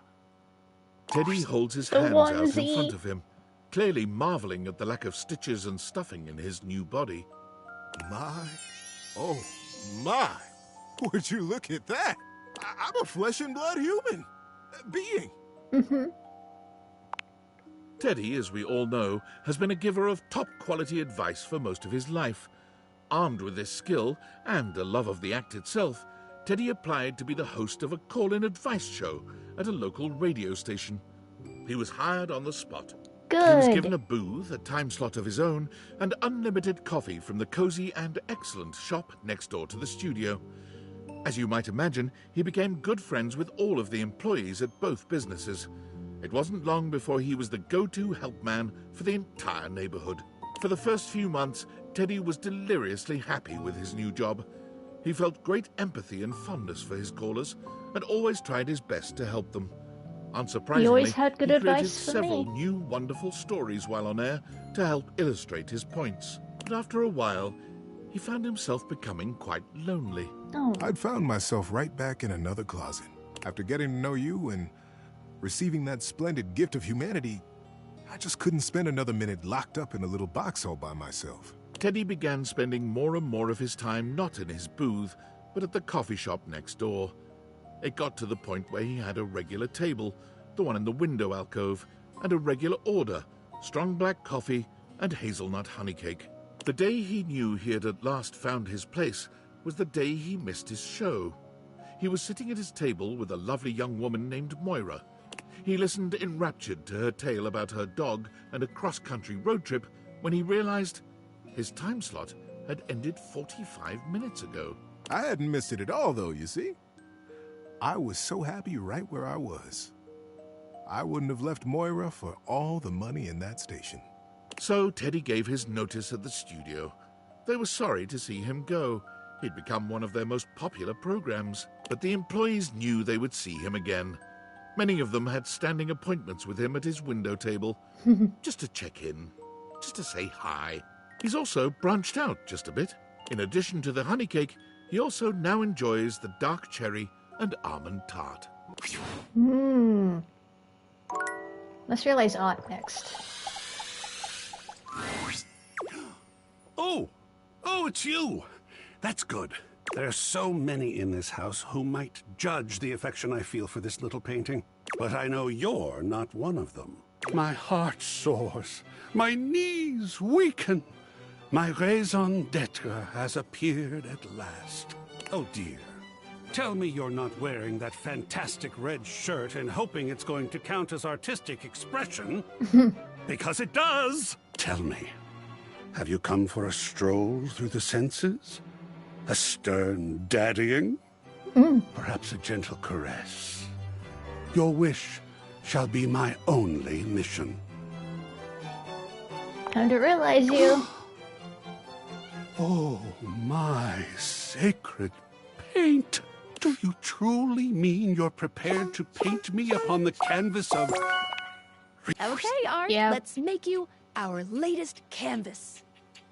The spectral tell me he's energy gonna look like flows Bob through your Ross or datameters, and in place of the abstract representation of art, you are now privileged to behold... Not bad. Incredibly, Art's human form somehow outdoes the perfect sculpting of his former, inanimate body. He's just as chiseled as he once was, but something about the sheer tangibility of his humanity elevates his current form into something truly divine. Look at me. So long have I been inanimate.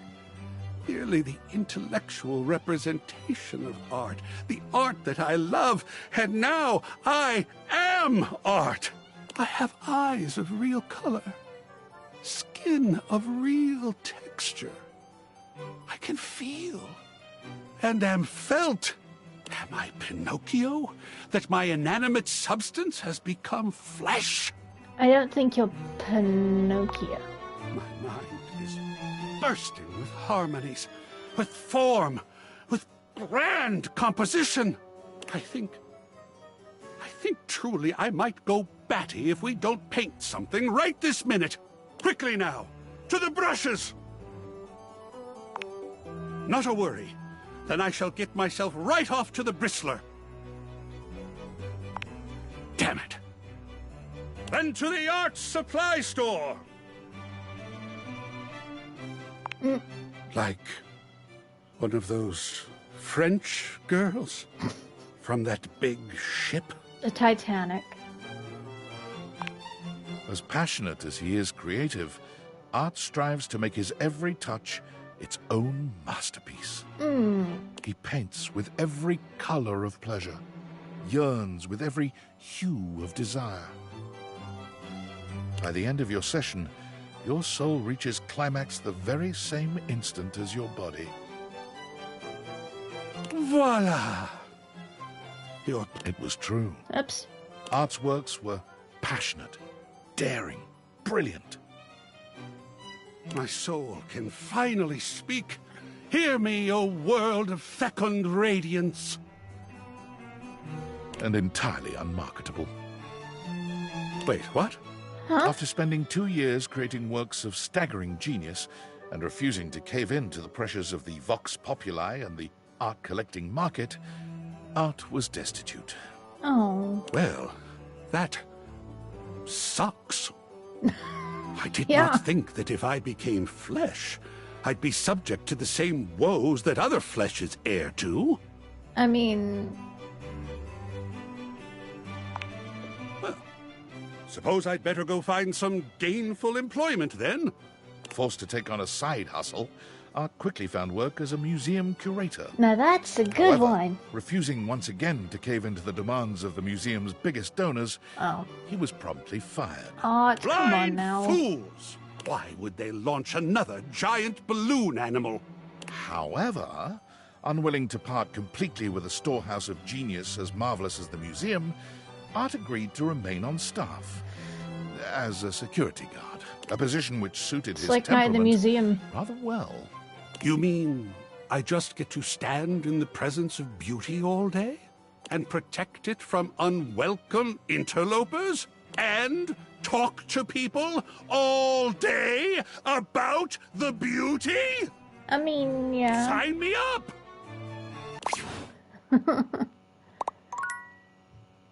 Oh, the 3 messages. Oh, God.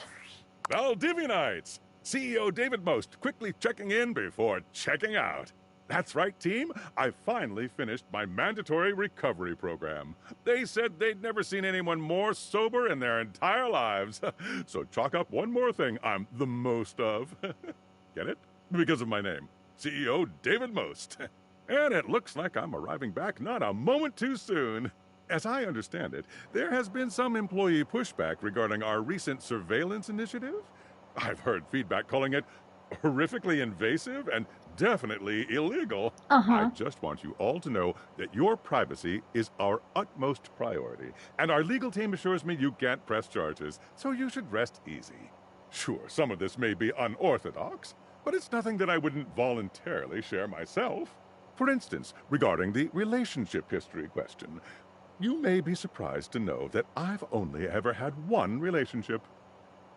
His name was Franklin, and we were deeply in love. Oh, he admits. He betrayed me, broke my heart. And what happened after that is none of your or the government's business. See? If I can do it, you can do it. So don't be shy. Grab those plastic cups and get us those urine samples ASAP.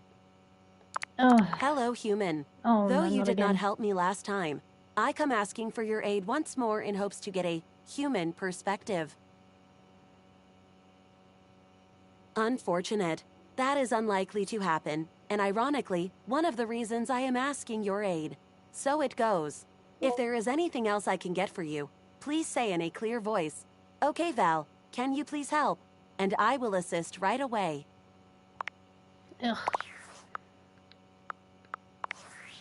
I can't believe it. Invasive personal questions, privacy eroding surveillance, fluid sample collecting. This is the most inappropriate, unethical, intrusive corporate malfeasance I've ever seen, and I spent 6 months at our competitor, Diabolicorp. I realize David's That's under a name. duress, but he's finally gone too far. And to think I almost fell for him again, that I almost believed his I miss Franklin. We were so deeply in love. sob story. He hasn't changed at all. He's the same selfish, controlling, narcissistic creep he's always been. Well, I've had enough. It's one thing when his disturbing behavior is only directed at me. It's another when it's directed at thousands of innocent employees. and he can parade around like he has absolute power at that company, but it's my company too. I may have been canned, but I'm still a shareholder, damn it! The time for talking is over. It's time to take action. I'm going to concoct a plan to depose David from his throne once and for all. Right after I get some fresh air. I'm operating from a hidden underground bunker, and I don't think anyone's aired it out in 50 years. It's not hygienic at all. Oh no.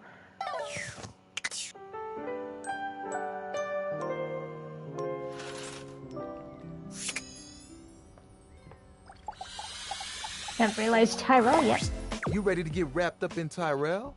Because I'm always ready for some of you. What?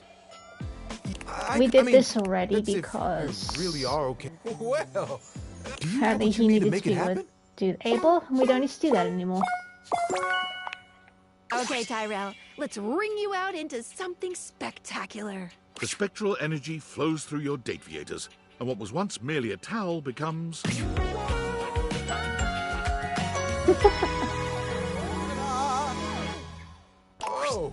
Oh, look at this! I look good! There Tyrell stands, his smile just as warm as it was before, and his body, while less fuzzy, remains as inviting and cozy as ever. Oh, I can't believe this is really happening!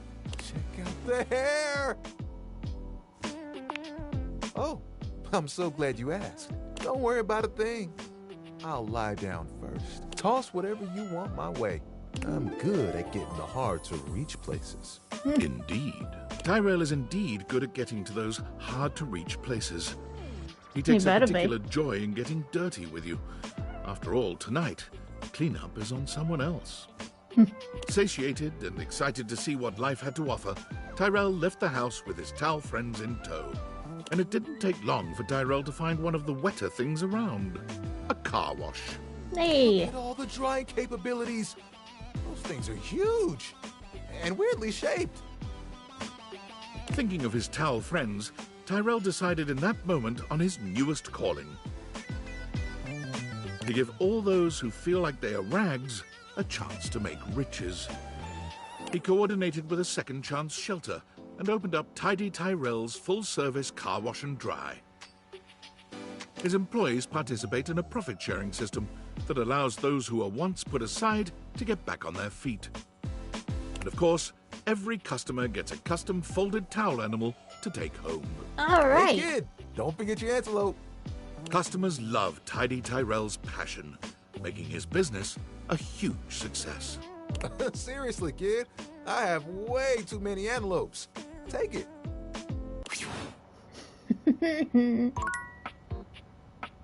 Amir.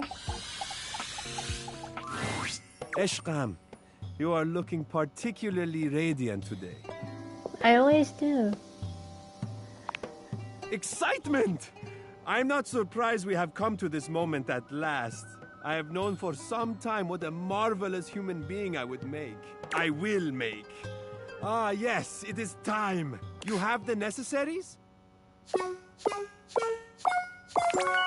on, Amir. Let's become human. The spectral energy flows through your Dateviators, and what was once merely a mirror becomes...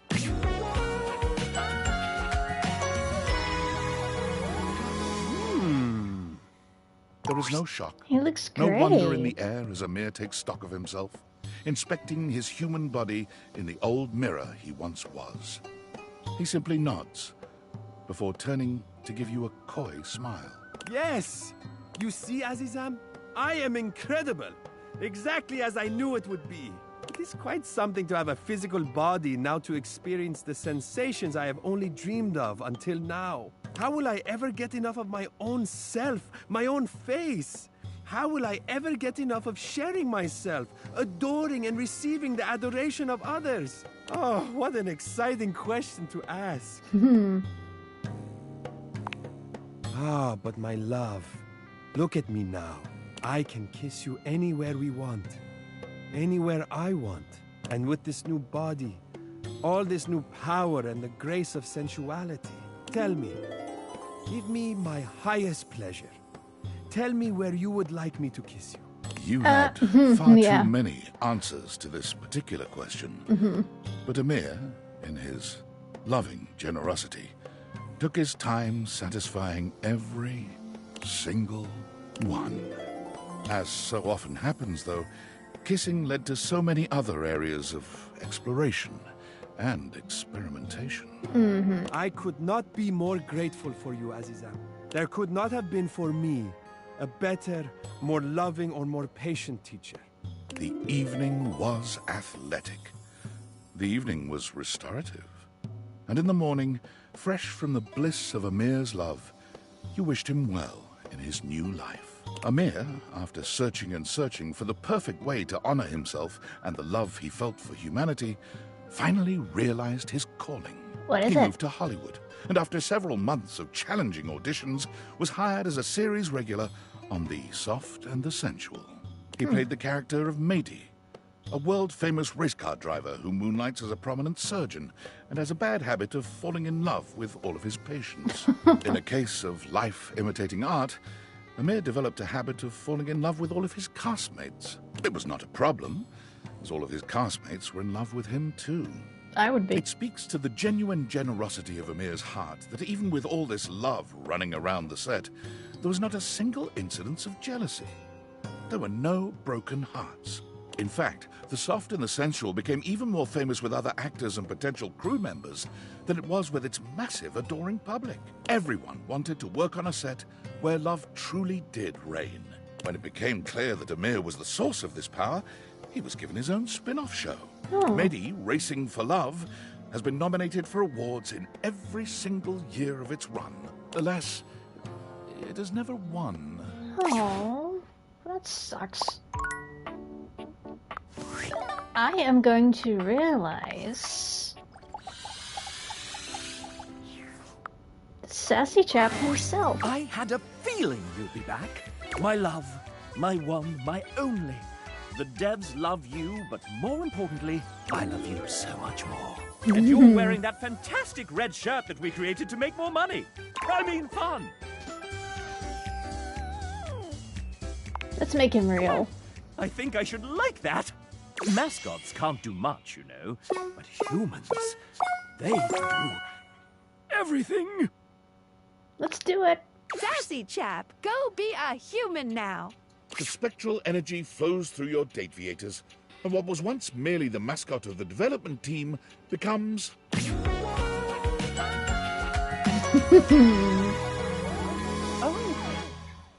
The Sassy Chap, now a sassy human, gives himself a once-over, tweaking his moustache, This is like the way tugging he at his looks, bow really. tie, and removing his hat to find that he does, in fact, have hair underneath. I'm a chap. A real chap. I can fit so many things into these pockets now that they're three-dimensional. I'm a little dizzy. Of course, I'm ready. I'm impossibly randy. You don't think this game being a dating sim was an accident, do you? Let's commence fuckery! He said the F Honestly, word. He wasn't very good. But you can give him this. He was a chap.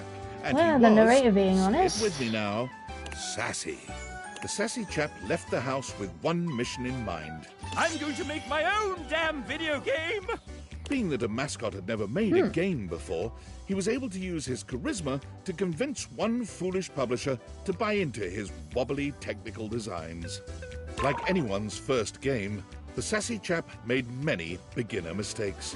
Neglecting gameplay in favor of art, voice acting, and music, he began to find that iteration and nimbleness were beyond him, as changes had to be made. Ah, we can just add 250 more character portraits, right?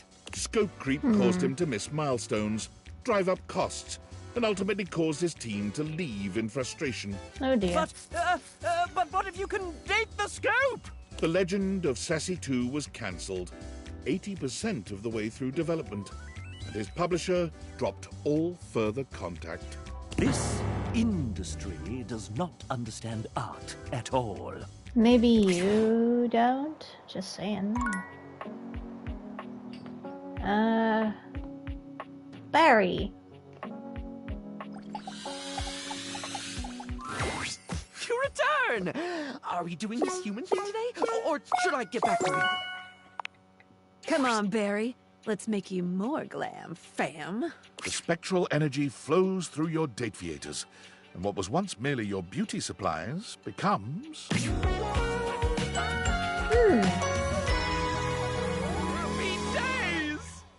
Barry laughs, the joy of his new humanity clearly written all over his face. It's great. I'm alive!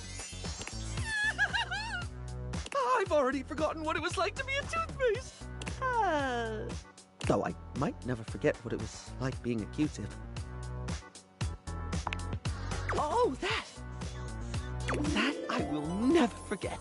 You bring Barry into your chambers to make love. Chambers? Is that He what we're seems calling the bedroom now? All right, how best to do this?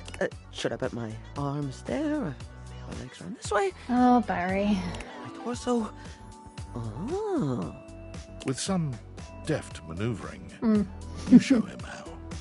Now then, I have heard that rhythm is rather important here. But which one? 4/4, 6/8? The forbidden 12/2. Oh, can you hand me that book over there? Okay. Excellent! Let's have a look. Barry's book is an absolute treasure trove of techniques and positions for adventurous Is lovers. it the Lama Sutra, Spend the like rest what of the night Lyric reading had? and finding all sorts of new and unexpected ways to please each other. Now that's style. Barry strikes out on his own with a bag of makeup and no particular direction. He has to be a Passers-by makeup notice artist, his right? stylish form and begin asking for grooming tips, which he readily gives. He begins to make a name for himself and ends up being interviewed by a local news anchor. Well, you simply must try Maybelline brand powder. It'll get right into the crevices you didn't know you had. He's trotted out onto commercials immediately for his candor. People trust his brutally frank approach to reviewing cosmetics. Exalta brand spoolies. I wish I could accept these into my soiree of beauty, but they have the rigidity of a rhinoceri. After repeated urging by his fans, Barry starts his own FluTube channel to do reviews on his own. But the need to remember his login password proves all too daunting. Did he not write it down like we discussed? Write it down? Did I write it down on paper or this puppy? You Further wrote it on a complicating things, puppy. as a Right. trusted name in style, Barry is constantly flown around the globe and never allowed the chance to settle in one place, which proves to be a new and exciting way to test his memory. I do believe I've forgotten which country I'm in at the moment. Well, no matter. Beauty has no allegiance to country, darling. I'm a citizen of the world. Oh, Barry.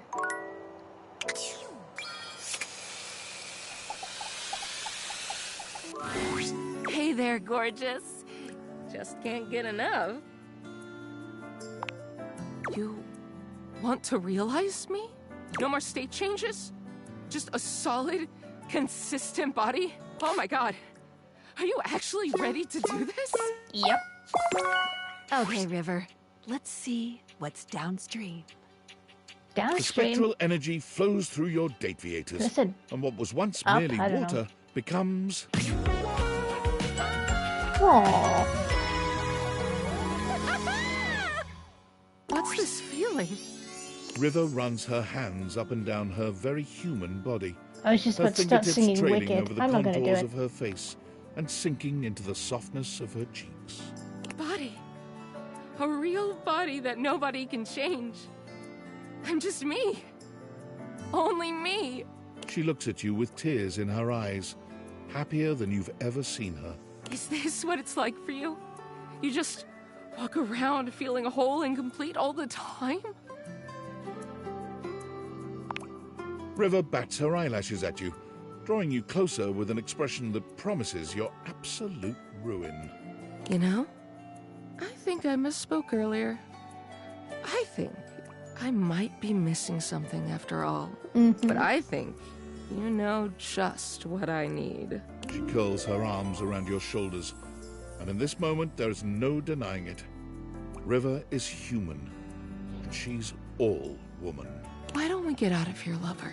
River takes an undeniable joy in the sheer humanity of your lovemaking. I like the color of her hair, though, Worships too. every inch of your body, and she marvels at what her own can do. She's particularly interested in the marks and signs your body bears after your joining. It's also new to her, and she treasures every moment. When she bids you goodbye the next morning, she promises to return to visit, marveling all the while at how consistent her body remains, whether in your arms or in your bed. River can't seem to leave all the elements too far behind her. At first, she craves being near the water. It's all she's known, after all. She takes up a job as a lifeguard at the local pool, but lifeguarding is stressful work, and she quits a few weeks in. Not long after that, a chance encounter at one of those make-your-own candle stores changes the course of River's life and budding career. What is this? She's fascinated by the way the wax melts and reconstitutes itself, and being the driver, for once, of something else changing states is empowering for River in a way that nothing else has been. She finds work as an instructor, leading others through making the candles of their dreams. Clean laundry and freshly mowed grass? Sure, why not? Wow, lovely. I wouldn't have thought to pair those scents, but it works so nicely. Oh, if you like those, you should try adding a little nutmeg. It'll really bring your scents together. She sends you candles from time to time, curating scents to your taste. When you light them, you think of River, smiling. Now, finally, indisputably, herself. For the rest of her life.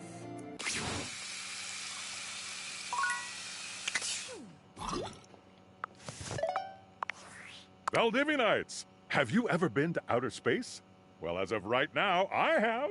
Which means I, CEO David Most, have the distinction of being the first corporate CEO to send a team email from beyond our planet's exosphere. Super exciting stuff. But do you know what's even more exciting? The Pentagon has just sent over the final results of our initial employee audit. You'll be happy to know that most of you passed with flying colors. And while, unfortunately, we have yet to determine who stole the lost glasses, the audit did pinpoint a number of employees the government would like to speak with. Thomas Hallmark, you owe $5,000 in back taxes. Tiana Jackson, you're pregnant with twins. Ryan Crandon, the Department of Homeland Security will be outside your apartment in 10 minutes. And Andre Garcia, you've been legally deceased since 1994. Most importantly, this audit has led to a startling discovery. The missing glasses give off trace amounts of radiation on account of their frames being made of radioactive material. Knowing this, we will be able to track the radiation, allowing us to finally pinpoint their exact location. With any luck, we'll have them before I re-enter Earth's atmosphere.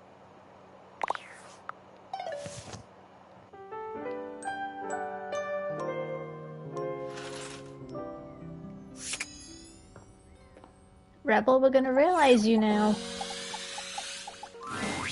Never thought I'd see Amir ride anyone but himself. Huh. Impressive, honestly. I'll bet he's a shitty lay, though. Duck off. Come on. No one's ever serious. Everyone's just full of shit. Unless you've actually got the goods. Duck off, Four Eyes for Eyes. I'll miss you, Rebel. Let's flap. The spectral energy flows through your dateviators, and what was once merely a rubber duck with a potty mouth becomes... There we go. Oh, that's new. Oh, that's nice. Oh, Jesus. Duck, yeah. You should try it. I'd say thank you, but gratitude ain't really my style. So hell yeah. And, thanks. Shit, did it anyway. I think I was a little scared. Did you tell anyone I said that? I don't suck your earlobes anymore. Didn't know you did that, You but... might be scared too. Take your time, dickhead. I bet it's worth the wait. Rebels squeaked out of the house and into the sunlight, where they promptly hid under a nearby bench. They eventually crawled into the nearest warehouse, where they felt at least a little more at home among the concrete. Standing there scowling, they attracted a crowd of runaway teens who could feel an intense burst of bad mother clucker energy. Shit. What they wanted was a leader. And with some nearby junk found out and about on the streets, most likely stolen, the teens put together a small refuge where only their kind were welcome. Misfits, miscreants, and misanthropes all, they helped each other through the shithole called life with unmitigated support and love. They would never admit it, but the group home made the world a much better place. Duck off with that sappy shit. We're problems. Only.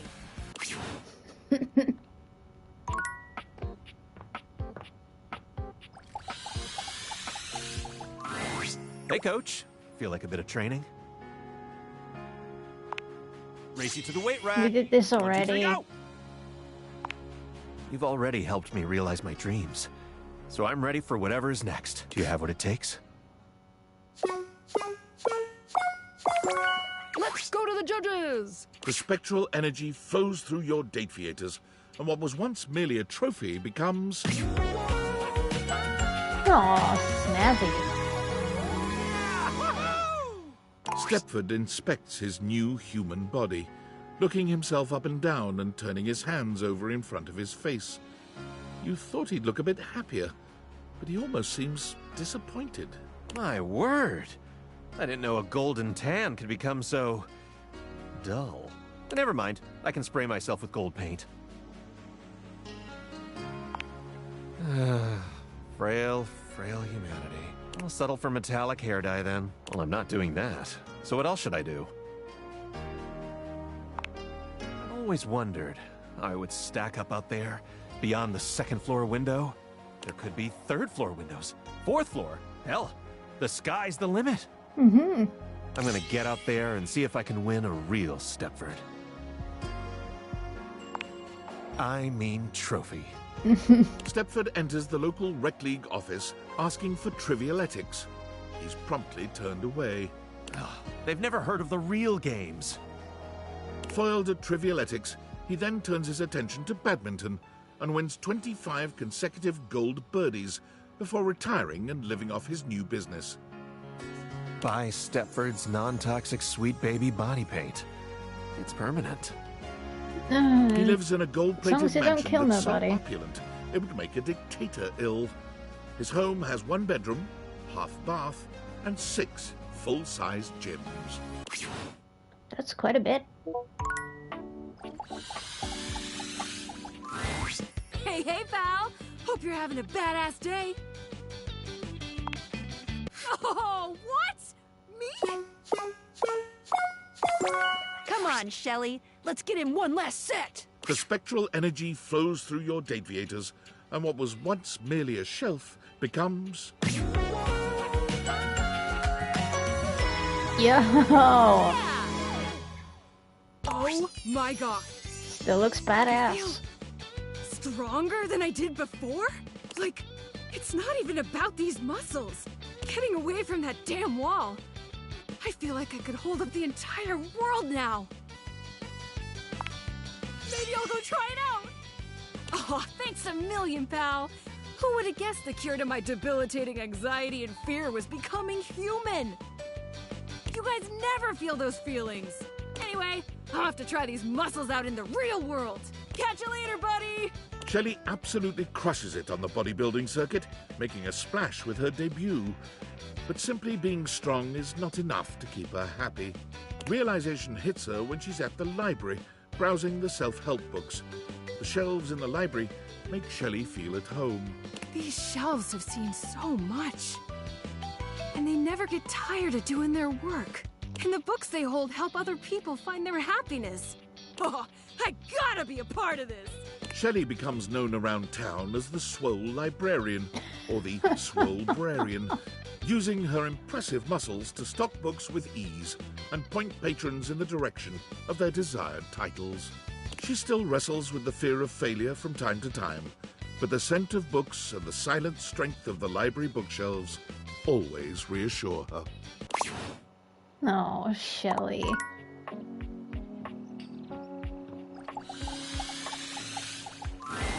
Well, if it isn't the VIP dream that makes my flat screen scream, how can I cater to my greatest spectator?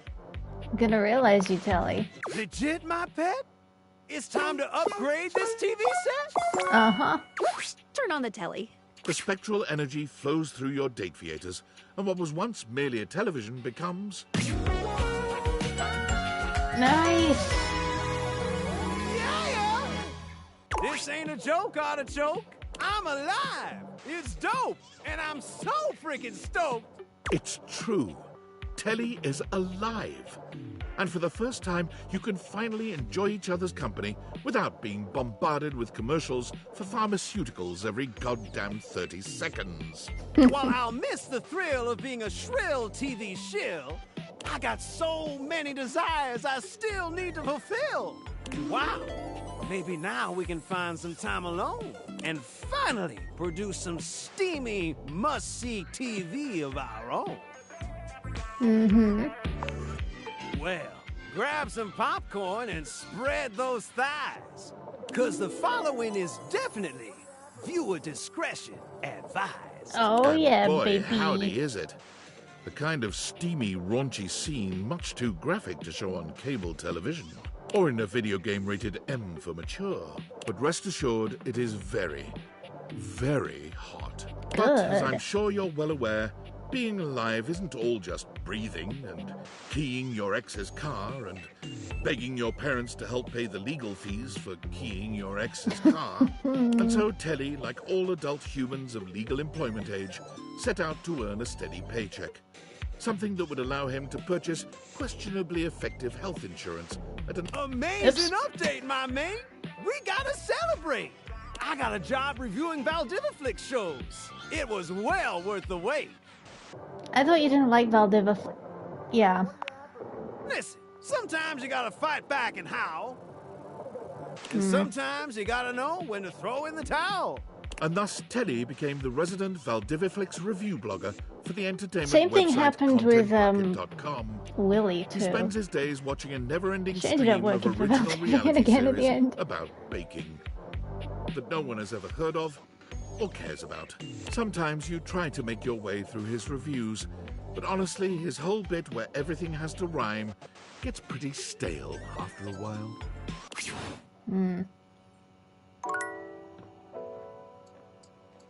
Is Aaron in here? No. But Tina is. Well, look who it is. What do you think? What'd I do? You know what you did, freako!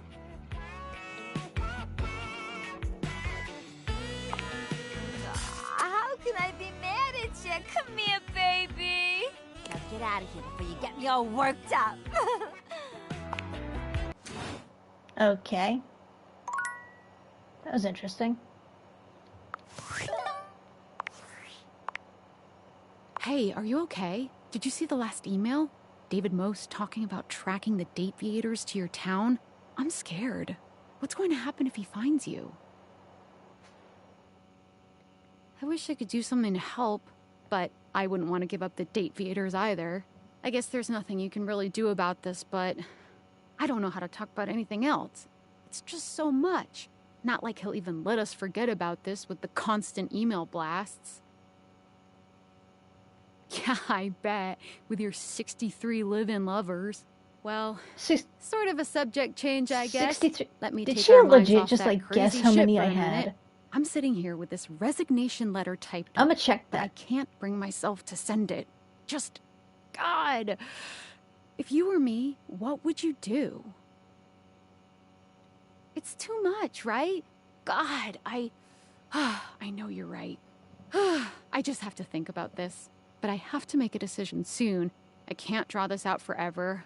God, I want to stay and hang out, but I'm just going to be going in circles about this, so I won't be much fun. I'm going to get some food and try to turn my brain off. Valdivianites, I hope this message finds you well. As your CEO, David Most, I feel it is important to keep you informed about the ongoing situation regarding the stolen glasses. After thorough investigation and data collation, we have successfully tracked the glasses' radioactive signature to this location. We are now in the final stages of the investigation, and it is only a matter of time before the perpetrator is apprehended. Before we take further action, I'm extending one last opportunity for the individual responsible to come forward and take responsibility. I implore this individual to consider the impact Is there going to on be a their decision loved where we get to do that or They're no? being stubborn and destroying the lives of everyone around them because of their stubbornness. This individual needs to realize they were wrong, say they're sorry, and do the right thing. It is my sincere hope that they will. Nope. But did she 63? I never told her there was 63.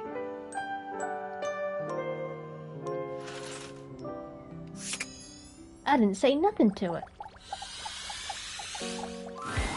Well, look who it is. Okay, we What not. do you think? Okay. You know what you did, Rico. Oh, you think you're gonna just Weasley? Oh, God, come here, baby. Now get out of here before you get me all worked up. Okay, so that didn't work. Alright. Okay, Aaron's not in here. No.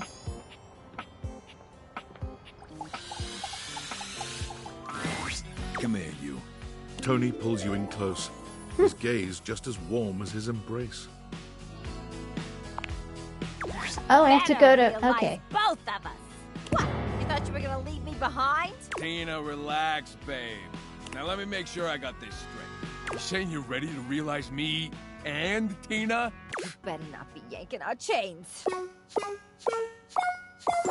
There we go. Okay, Skylar. You gotta do this. Double, realize, oh! The spectral energy flows through your date viators, and what was once merely a musical triangle and a toolbox become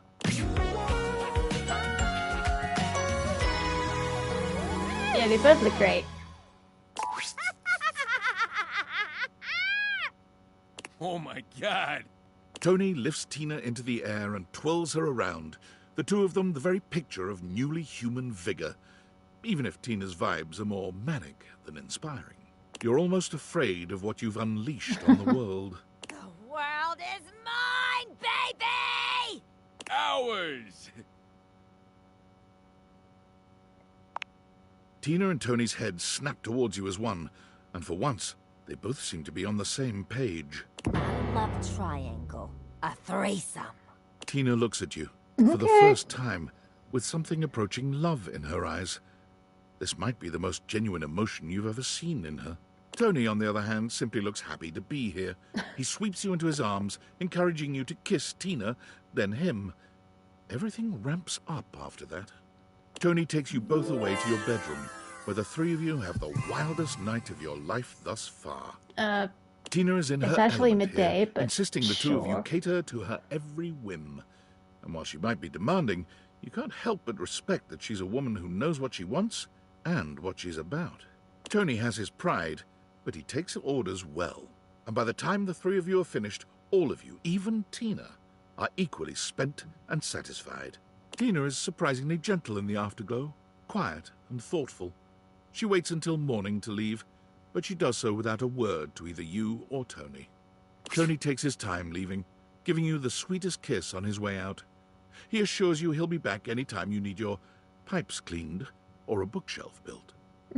Nice. Tony checks in with you frequently after leaving the house, but Tina never says a word. However, it doesn't take long for you to find out what she's been up to. Tina and Tony turn up on a reality show for couples looking to open up their relationships to a third.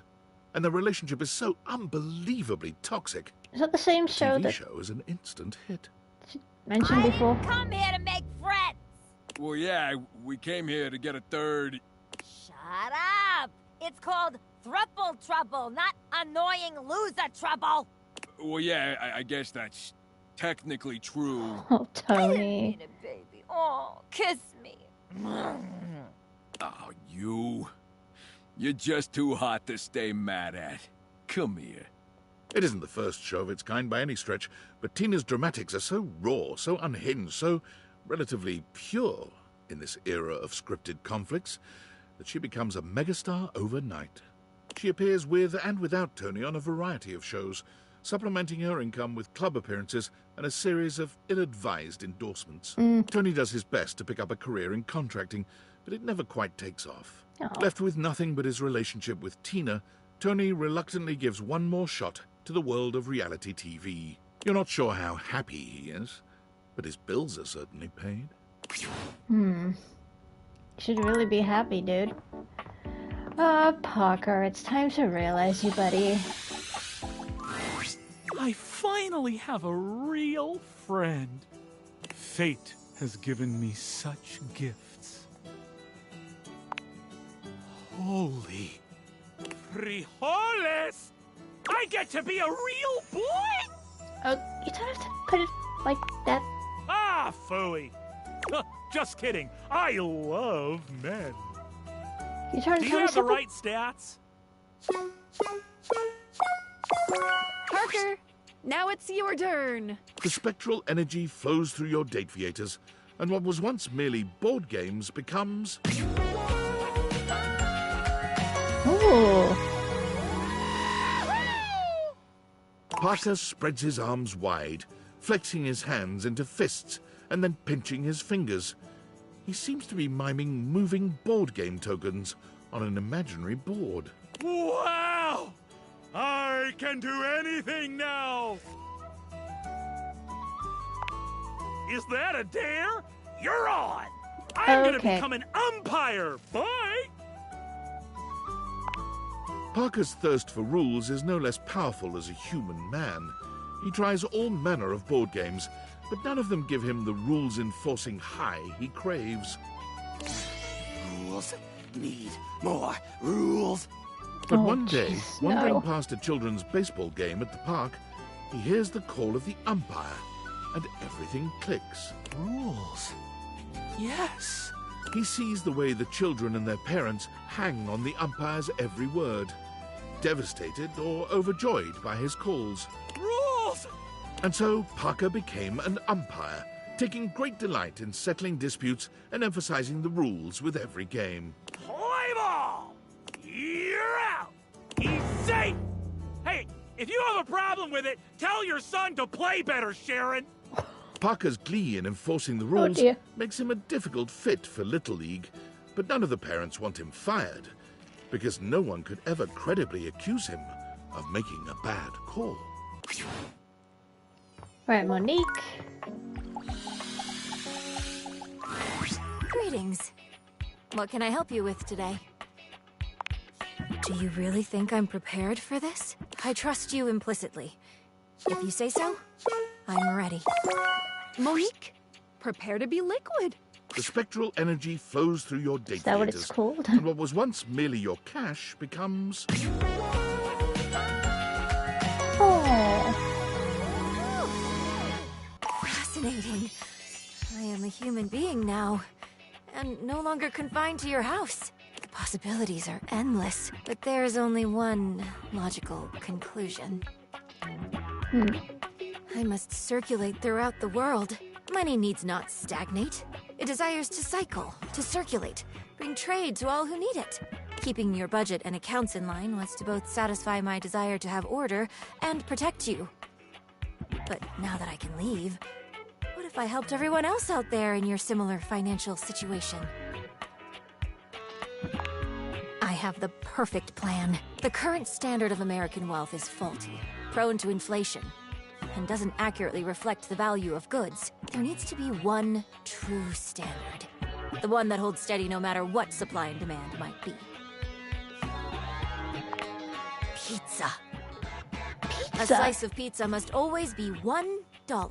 Nothing more, nothing less. I will create the most saliently run pizza shop in this country! Tracking prices, loans, and day-to-day expenditures while perfectly proportioning sauce. And teaching the American people about fractions whenever they get a slice. It would make for a full meal at an affordable price. Behind the scenes, there will be many receipts to organize and input into spreadsheets, ingredient unit pricing, monthly revenue, overall facility usage costs. This is so very exciting. Monique walks to the front door, brimming with excitement at the endless possibilities. But then she stops, waiting for something. For someone. Will you promise to see me? Yeah. I owe you everything. It is now time for me to start my new journey. Monique gives you a warm hug before leaving. After some time, her new pizza shop opened, keeping true to her original promise of satisfying and affordable food. Her humble eatery began to grow after becoming a popular spot for delinquent gangs ditching school. You worried about Monique being in trouble, but word spread of how she set the delinquents straight and put them to work for her. And more importantly, single-handedly saved the economy. For Monique, the American dream is still alive in every slice of $1 pizza. Hey. Hello, my dear, dear Reg. This may have captured my passing interest. Is it true? Sophia, let's get you some more clientele. The spectral energy flows through your date theaters, and what was once merely a safe becomes... How a real dominatrix looks. Huh. Is that all? I mean, is Sophia isn't very impressed No. with your seemingly supernatural abilities, as if that reaction is particularly surprising. But even she is thrilled with the new vitality this change injects into your relationship. It was becoming quite vanilla, by Sophia's standards. Her words, not mine. Well, I suppose the most interesting aspect of this transition is that I now possess an even greater ability to control every aspect of your pathetic little life. After all, it was much easier to ignore your mistress's demands when I was a safe. Being immobile and 500 pounds of steel made inflicting punishment for disobedience more cumbersome. But now I can administer consequences to my heart's desire. And I'll be frank, little wretch. That does make your mistress quite excited. But unfortunately, kinks alone don't pay for the myriad of subscriptions modern society necessitates. Sophia found it time to procure gainful employment. Delightful news, my little wretch. I got a job with a 401k and comprehensive dental benefits and an HSA and everything. Nice. As a dominatrix, Sophia was in demand, commanding a large legion of subs all across the world. What? A dominatrix? Why would you ever think that? No, I got a job as an armored truck driver for Armandillo Armored Truck Services. Dominatrix? Dominatrixes don't get comprehensive dental benefits. Especially not for periodontics. That's just silly. Yeah. Apologies. With her extensive background in home security, Sophia soon became the most successful and trusted armored truck driver on Armandillo's payroll. There you go. However, Sophia was still a sadist.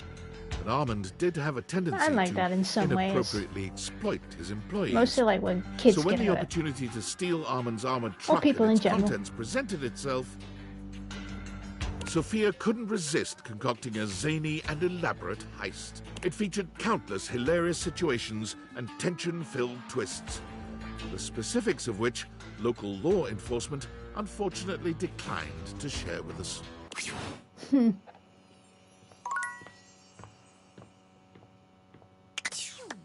Oh, yeah. That last email from David was kind of pathetic, huh? Yeah. You know, I've been doing a lot of thinking. Most of that thinking was in service of inventing a virus that would cripple Valdivian's supply chain, causing the company to hemorrhage customers and absolutely crater its stock value. I named it Norman, the Terror Worm. It's catchy, right? Right? Like, there's some IP that clearly deserves its own spin-off franchise. But I've also been thinking about David, how behind all his bluster and ego, he's just a scared little man caving under pressure no one could handle, haunted by all his failures, disappointments, and inadequacies. And as frustrated as I am by his actions, I don't want to hurt him. He was an important part of my life for many, many years. Honestly, I just want to help him stop causing others so much pain. Yeah. Perhaps Norman the Terror Worm isn't the answer. Perhaps the real answer is a conversation we've both been putting off for far too long. I have to go now. And not because my battery's low, or because I'm stealing Wi-Fi from a coffee shop, or because I'm hiding in an underground bunker. Although all those things are definitely true, I have to go now to have a difficult conversation with someone I don't talk to anymore. And that's scarier than Norman the Terror Worm could ever be. Wish me luck. Good luck, man. I think you'll need it.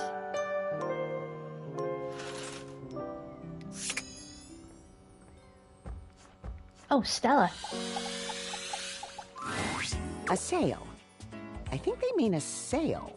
My favorite right hand. Wanna help me check on the books? I'm gonna realize you, Stella. Truly, dear? I mean, I'm flattered, but you don't have to, unless you, well, want to. I mean, I want to, but only if you want to, too. Time to step out. The spectral energy flows through your Dateviators, and what was once merely a set of stairs becomes...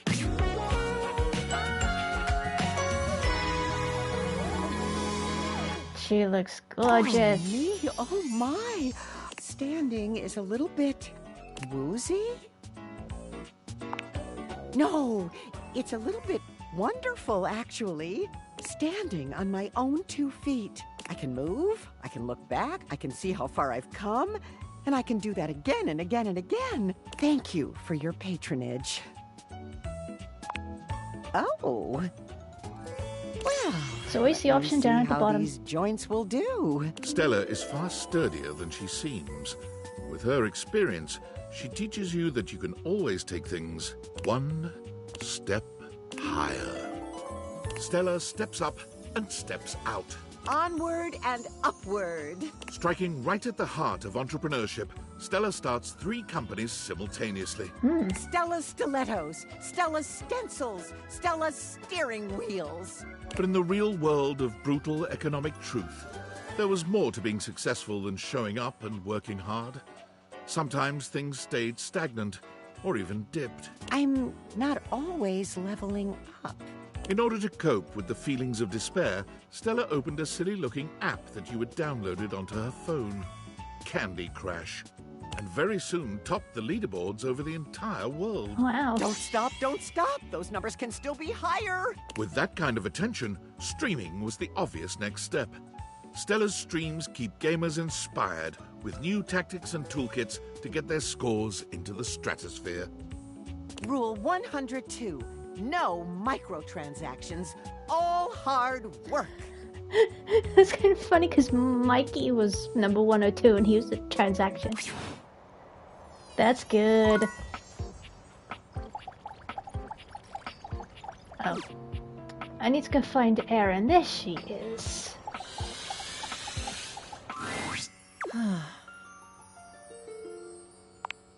To taste breath as you do? Intriguing. It would mean unshackling myself from immortality.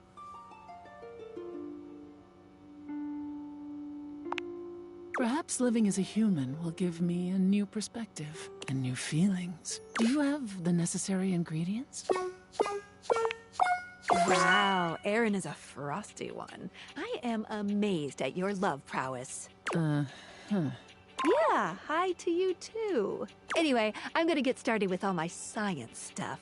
Let's make some wind.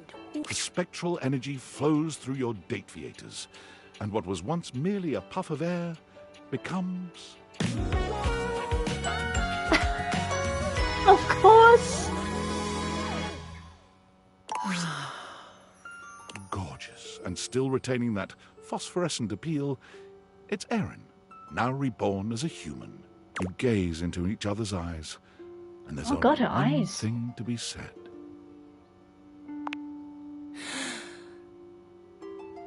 I feel amazing.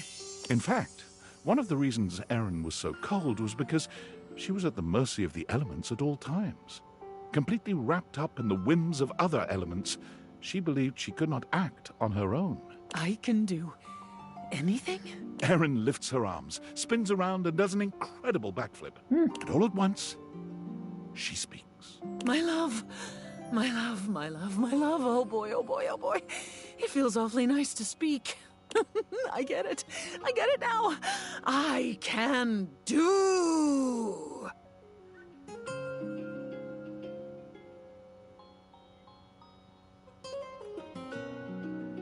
Me? Goodness, yes. My stars, yes. I want to see what this body can do. Erin is a spirited one, and she is eager to explore all that her new body can do. Breath play becomes her favorite, and the two of you gasp for air with incredible satisfaction. Erin speaks to you, to the air, to the couch, to the people she sees on the streets. Hey, hey, hey, hey, hi, hey. Oh dear. Hey, everybody talking is really, really fun, huh? With boundless energy, Erin embarks on the career that gives her the most joy, auctioneering. We've got lot 405, lot 405, staying alive with 405, bidding starts at 3. Do I hear a 3-pointer? Do I hear yes? All in the way. Do 4, 4. Do I hear 4? Do I hear 5? 5. Anyone for a 5? 5? No? Sold! She moves to the city, where the best auctions are held, and rents an apartment high in the stratosphere. She's ready to talk your ear off anytime you want to chat. As a lover, her energy is unstoppable, and she is always ready for action. For her, she is truly happy. As long as she's for the happy. first time in her limitless existence. Let's do Mr. Pirate. Well, well, well. My friend is back. Ugh. What's the matter with me being Swallowed your a friend? live frog. Oh, come, come! I've been doing research since I saw you last on what precisely it means to friend someone. Forgiveness for their peculiarities of speech and occasional lapses in comportment are very much part of the bill of lading. And your hold, friend, may be getting quite full. I have zero intention on being any nicer to you or more pleasant as a general rule than I am right now. So put that on your oar and stroke it. Good. Well, get along with you now. That's more than enough non-confrontational dialogue for one day. Oh, alright. Let's go realize Koa. This is so great. Every time I see that smile, I can just feel the ocean breeze in my hair. You just make me feel so peaceful. You wanna get comfy? Oh, sweet. You wanna do this now then? Come on, Koa. Hopefully, realization doesn't tucker you out too much. The spectral energy flows through your date viators, and what was once merely a couch becomes...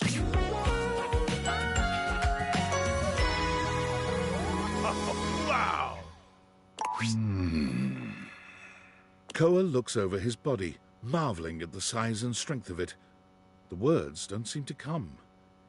He looks to you, opening and closing his mouth a few times before just shrugging. There's so much this body can do. So many naps I could take in so many different places. Koa's smile is as sweet as ever, but his tone sends a shock of heat through you. Why do you think I nap so much? I save my energy for the things that matter.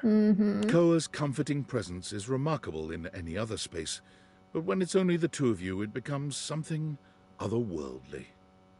He takes his time with you, allowing you to dictate the pace and intensity of your lovemaking. Oh. Koa's relaxed persona remains, but as a lover, he's as strong and steady as the waves pounding the shore. Considerate to the end, Koa ensures you're entirely satisfied before he allows sleep to overtake him in the aftermath. Koa's long-held dream of napping in all sorts of different places leads him to purchase a furniture store, complete with a massive warehouse. When you ask him where he found the funds for such an expensive undertaking, he cheerfully informs you that he's been saving the spare change that fell into his cushions for many, many years. You wouldn't believe how much money people drop into their couch cushions over the years. Thanks to your generous donations, I'm gonna make my dreams come true. What do you mean those weren't donations? A couch's understanding of property law differs from Yeah. those of humans, and by way of an apology, Koa grants you free furniture for life. And every piece comes with a special Koa comfort guarantee. Oh. Phoenicia. Hey, baby. What you need? Gasp! Wait, for real, for real? Uh-huh. Phoenicia, life's ringing and it's for you. The spectral energy flows through your Dateviators, and what was once merely a cell phone becomes...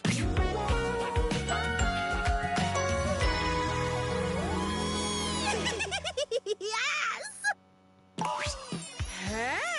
Ooh, You I look great. great! Ooh, did you get a pic when I got all transformed? Gotta post it. Oh, you're right, you're right. It's just a reflex. And one that I don't need to follow anymore. Phoenicia attempts to log into Placebook. Damn. Thought so. I can't even access my account since humans can't use Placebook, which means I'd have to build myself back up from nothing, which is really a blessing. Oh Because now I no, don't you're have to gonna care. know if you'll work Phoenicia yourself. throws her hands up in joy. Woo! Wow! What a relief!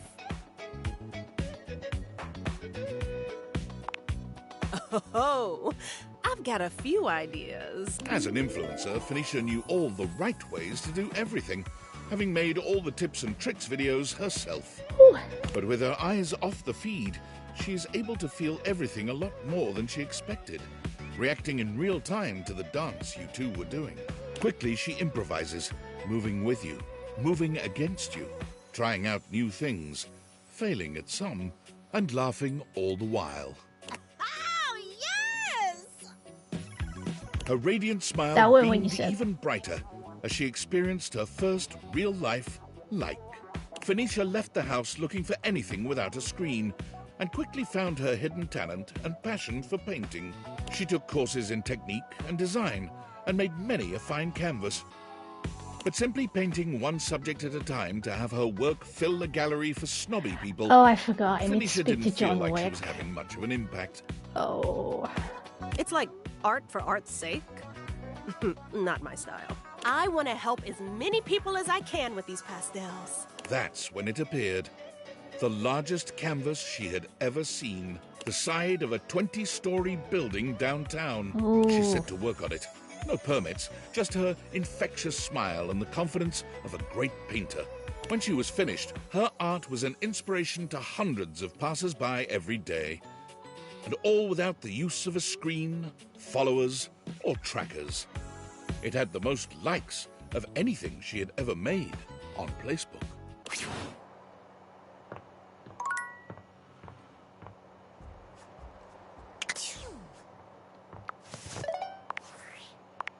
Hey, God, everything has been happening so quickly. I have so much to tell you. So, first things first, I'm gonna be a nurse. Yay! Thank you! I am just so damn excited. Honestly, I was like inspired by you. It might sound a little silly, but you've really been like mending all these broken hearts, helping people live their best lives, even if they aren't all exactly people yet. Anyways, my other news is I've revived my dusty dating profile. I'm ready for love again, baby. I honestly didn't think I was going to be ready this soon, but I feel like I'm in this amazing new stage of my life, and I just want to meet new people too, who will keep up that amazing energy. God, okay, well, I have to run. Nursing school registration is in a little bit, but hey, big thanks for Sam Comet. Thanks for supporting me always. I couldn't have done this without you. Talk soon, okay? Yeah, huh?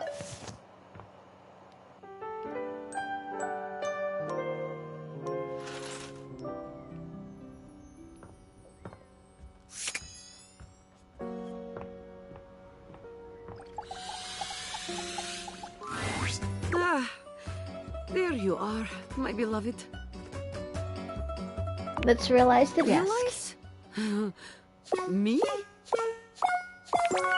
Sorry, but Dasha can't be realized just yet. Why? Seems like she still needs to be there for Shelly. Does that make sense? But Shelly's already realized.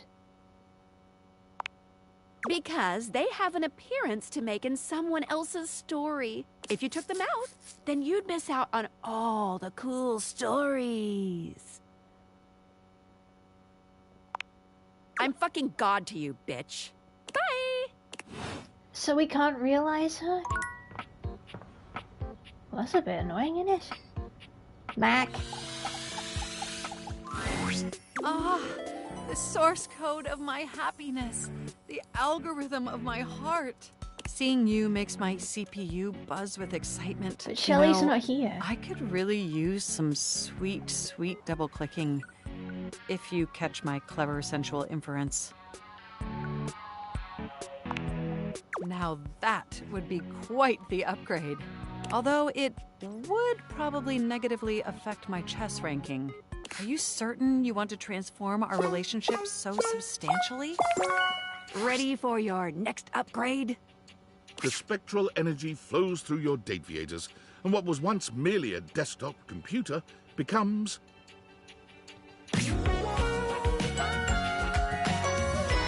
Oh, there's even a rat on the shoulder. Or is it a mouse? No, it's a mouse. It makes sense. My body feels incredible, yet my brain feels substantially less... You understand what I'm mouthing, right? It's a substantial enhancement. Just maybe not for their brain. Even so, it's definitely still better than the Hoboken to Atlantic City upgrade. Oh no, Hoboken. My CPU is nearly overheating just processing the profound implications of such a transformative metamorphosis. It'll definitely be an adjustment not being able to access all the knowledge in the universe at lightning speed. But it's worth it, since now I can truly interface symmetrically with you. You mean you want to slip your thumb drive into my USB port? Or even the other way around? Anyway, works for me. Well, that certainly sounds like an acceptably pleasurable activity. Let the interfacing commence. So we can't realize at speeds previously thought impossible and painful, Mac finds exactly the right connection for you. Your synapses fire simultaneously, and thankfully, the process is bug-free. Upgrade complete. But having fleshy organs is only one of the 16 immutable aspects of being alive. And to truly be human, Mac would need to acquaint themselves with the other 15. Exceptional news, my significant other! After a comprehensive and arduous search, I have acquired an acceptable vocation facilitating the ability to earn a respectable income, just like a real flesh human! Good! Starting next week, I'll be the Senior Blockchain Project Acquisition Analyst for the Moneycoin Cryptocurrency Corporation! Even though I may no longer possess the ability to process data internally, I've found a home where my years of experience in pointless CPU processing is invaluable. But I do. I absolutely cannot contain my anticipation to do this repetitive task daily until all my parts degrade and I expire. Oh dear. Hey, Jerry. Oh, if it isn't my partner in crime. Check it out. I'm working on a new piece right now. Well, you're going to be realized now, Jerry. Oh my! This is unexpected. If I turn human, I'm gonna have to find a new place to hold my collection. Ooh. Which of these lovely objects are we realizing today? That'd be me. Jerry. Of Jerry's junk drawer. All right. You sure you don't want to maybe do this someplace a little more open? I find I'm most comfortable in uncomfortable spaces. Suit yourself, man. And from this moment on, I mean that Literally. The spectral energy flows through your Dateviators, and what was once merely a junk drawer becomes... Oh, excellent! Wowza! I'm tall. Look at that! Is this my collection? Gosh, it all looks so tiny from here. And... oh, woof! Oh, what is that? Bio. Jiminy Christmas, that is right. Is that the general aroma my collection's had all this time? No wonder nobody used to open me. Oh, dear. Ah! Oh! Jumping Jehoshaphat, that smarts! Ah! I've banged my leg against the exhibits more times than I can count, but it's never felt like that. Well, you made of flesh and bone now. It's making me nervous, all right. Oh, the textures, the smells. It's overwhelming. I don't mean to sound rude, but might it be possible to go back to being a drawer? Sorry, pal. That's a one-way ticket. What? Oh. Oh, Jerry. Oh, no. Well, I guess it doesn't matter. Even if I could turn back, I'd always know the terrible truth. The truth that I'm stingy. Even if I could shift back into a wooden drawer, I'd know. The only thing closing on this old drawer is the most recent chapter in his life. I think I gotta take a walk. A long walk. Maybe get a taste of that fresh air everyone's always going on about. Yeah. Like a newborn deer waddling into the light for the first time, Jerry takes his first stumbling steps out of your home. He's overwhelmed at first, for hours. But as the weeks go by, he finds a new appreciation for the little things he never had as a drawer. Elbow room, for one. All that space leads to Jerry realizing that he does not actually enjoy touch as much as he thought he did. In a strange twist of fate, he becomes unable to contend with the majority of textures. He thinks of the molds, oils, and goos of his past life with utter revulsion. Still, he feels naked without a collection of small objects around him. Eventually, he discovers the world of model trains. The smooth metals and plastics of the cars, along with the infinitely clutterable customization of all the miniature rail lines, speak to him. His hobby turns into a small career. He discovers others who see the artistry in his clutter. For the first time in his life, he truly thrives. Oh, go Jerry. Oh, I love Keith's in the trash. Oh, Keith. Oh, wait. Can we talk to the captain now? You're back. Yeah. Sweet Poseidon's parasols, what do you want? Huh? Realize, as in life. You want to bring me to life? Uh-huh. By all that's blue and watery, yes! I mean, can we do it now? I mean, right now? Captain Jacques, prepare to be boarded. The spectral energy flows through your Dateviators, and what was once merely a ship in a bottle becomes... Oh! Ah! Oh! My God! I'm gonna have a hydration break. I am! I'm fabulous! I'm fearsome and bearded, and thank Poseidon I still have all me flash! Jacques wasted no time making his imprint on the world at large. Being utterly unwilling to give up his life on the sea, he made his way immediately to the port and declared in a bloody-minded tone, The finest captain on this or any ocean seeks employment. Plunder, passion, and pitilessness required. What Jacques did not realize was that, when combined with his flamboyantly colorful attire, the effect he produced was somewhat other than intended.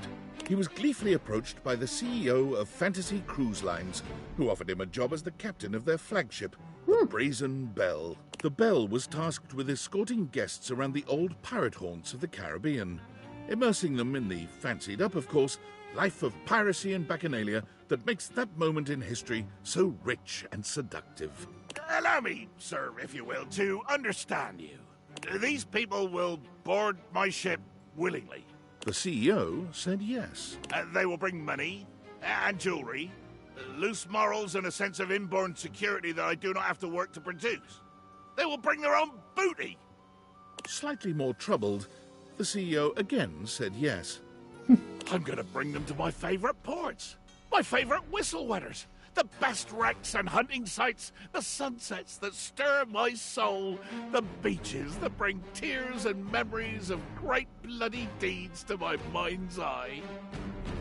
Charmed now, the CEO nodded.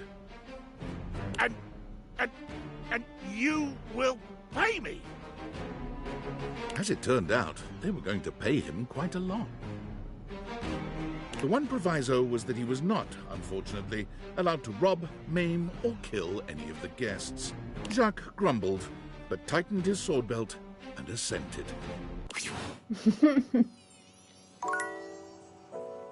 Let's go speak to Connie. Wait, hang on. Here we go. Oh, my sweetest Yael. I bet it makes you happy to hear me say that. I haven't forgotten you. To become real? Like a human? A singular human? I think I'd like that. As long as I still get to play all my different roles. Connie, prepare to level up. The spectral energy flows through your Dateviators, and what was once merely a video game console becomes...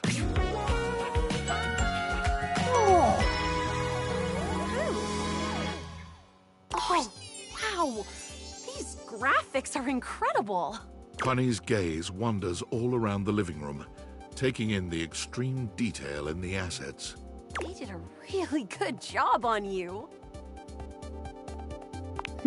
Oh, my favorite part. Finding all the loose ends. Connie delights in just how interactive the human body can be.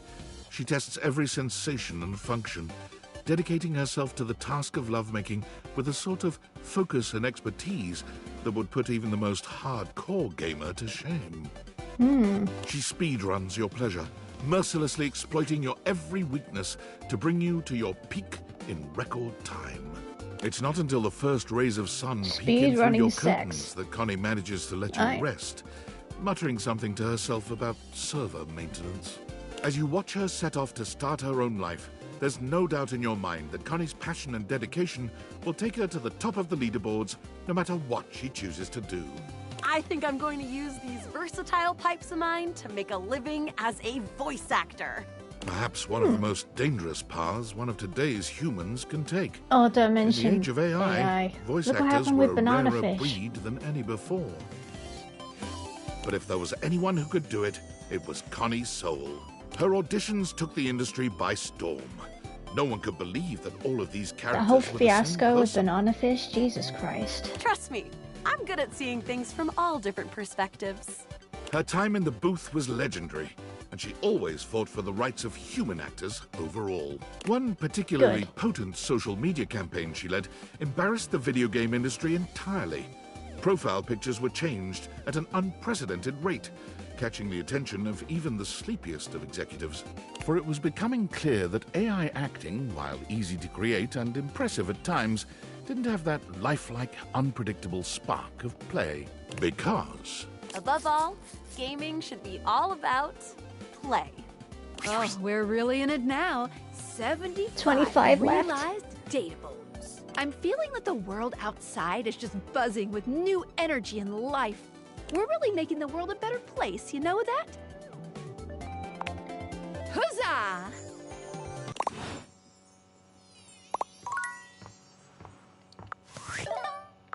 Workspace. Valdivianites, why are you doing this? Don't you know I'm your CEO, David Most? You have to listen to me. And if you don't listen to me, I'm going to fire you. That's right, all of you. Do you think I can't? I can do that. I have the power. Here, look. You're all fired. Call OSHA. I don't care. I don't even know what OSHA stands for. Me either. Oh, okay, I'm sorry. I take that back. I don't want to fire you. I don't want to fire anyone. But listen, the government says if the perpetrator doesn't hand over the glasses voluntarily, I'm fired. I told them they couldn't fire me, but apparently I gave them majority ownership of the company during a bender, and so they totally can. So come on, please. Please, just turn over the glasses. Pretty please. He's just desperate now.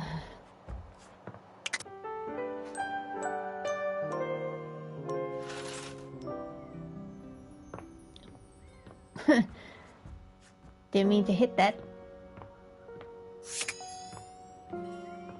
Oh, dog. We'll have to stand here for a while. We need to realize him. It does take a minute. You just have to stand at the wall ready for Doug to appear. Yo, Killing Machine, what's up? Good to see you again.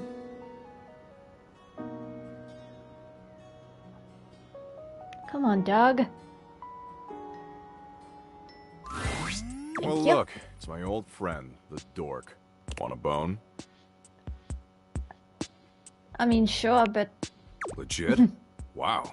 That kind of changes my outlook on everything. Can't be so flippant about the pointlessness of life if you're actually alive. But are you philosophically enlightened enough to guide me through that transition? Okay, Doug. Let's see if we can get you a better drawn face. The spectral energy flows through your Dateviators, and what was once merely existential dread becomes... Of course it'll change. Tight. He's human, all right, he but hasn't somehow changed. just as Doug as he ever was. His eyes are no more expressive, his face no more detailed than it was as an abstract concept. The most Doug thing of all, perhaps. It's entirely impossible to know what's running through his mind. He says nothing. He does nothing. In fact, Doug stands perfectly motionless for 6 entire minutes. Huh. So that's dopamine. Sweet. You know, actually being alive has given me a newfound perspective. And as much as I love watching gnarly car wrecks and getting into flame wars with incels, I think I want to make the world a better place until it hurls itself unwillingly into the hungry black hole of the sun. I want to cherish every precious fleeting moment. It's time for me to show the world the power of the yo-yo. Doug pulls a small plastic yo-yo. yo-yo out of his back pocket and holds it up. Okay. You couldn't even if you wanted to, baby. The yo-yo is the ultimate representation of the cyclical nature of the universe. Life, death, rebirth, all moving towards a final entropic state of persistent rest. And it's got flashing lights. Apparently, the yo-yo that Doug had kept in the back pockets of his ripped jeans all this time had been put to good use over the millennia, because he was an absolutely stellar performer. His act traveled the world and distracted humans from their eventual demise for fleeting moments. That is, until his flashing yo-yo came to a stop at the end of his act, and he said his trademark phrase. You're gonna fucking die, bitches. Alright. Let's bring John Wick to life, shall we? So you wanna fuck? I mean, yeah, in a minute. Huh. No way. Really? You mean I get to be a real person named John? Are you sure it's gonna work? Come to life, John Wick. The spectral energy flows through your Dateviators, and what was once merely a candelabra becomes...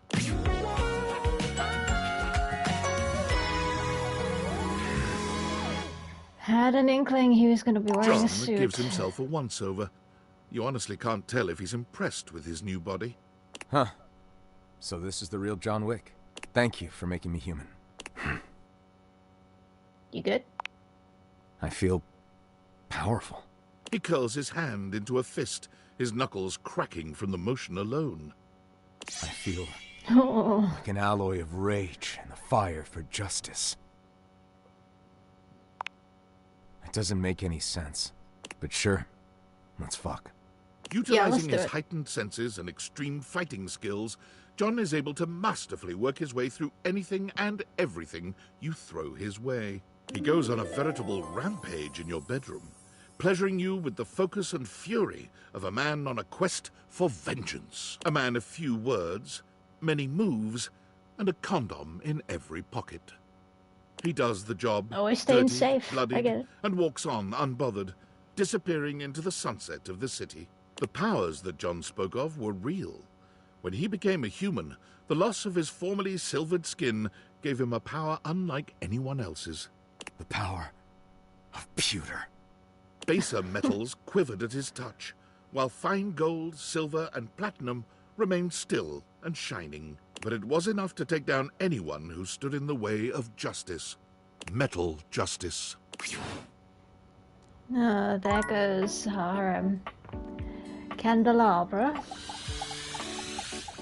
Kopi. Hi, love. Wait, really? I can go do whatever I want? Rise and grind, Kopi. The spectral energy flows through your Dateviators, and what was once merely a coffee maker becomes... Hey. Welcome to Human Box? Human... Kopi bristles with energy. Her ability to make coffee has increased 1,000-fold, what with having actual fingers. Okay, what can I get you? Is that some kind of drink? No, but I mean... Kopi stands, shocked. She never figured herself the kissing type. Not the least because she hasn't had lips for very long. Okay. Extra sweetener? Her kiss tastes of mint, the sweet aroma of freshly ground coffee beans tickling your senses. It's hot, piping hot. Sorry, but you can always blow on me to cool me down. Kopi holds your hands in hers. She looks deep into your eyes, searching for some sign that all of this is real. Do you mean it? I don't have to work in coffee anymore? Take orders? Nothing like that? I mean, not if you want, no. But I still like helping others and spreading knowledge about coffee. Maybe I could open a shop of my own, one free from multinational corporations. Kopi searches the world for the best place to make a small shop, one way she can serve coffee slowly, getting to know all the customers who come by. A haven for coffee and a relaxing life, Kopi finds herself in the laneways of Melbourne, Australia. Plus, her accent fits right in anyway. Welcome to Starbucks. Yes, with the walls full of the sound of the Indonesian instrument, the sitar, Kopi has found a way to rebrand Roofbucks with a name that doesn't sound like anything else, while paying homage to Southeast Asian culture. The coffee is poured extra slowly, and the conversations are extra long. Customers who come and visit are treated to education and elucidation on bean provenance and preparation.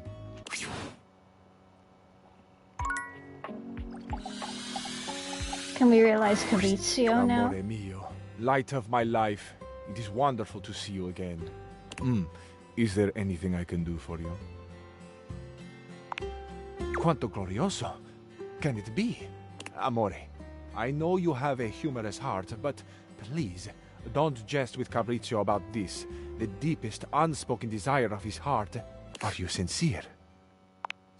Allora, become umano. The spectral energy flows through your Dateviators, and what was once merely a cabinet becomes...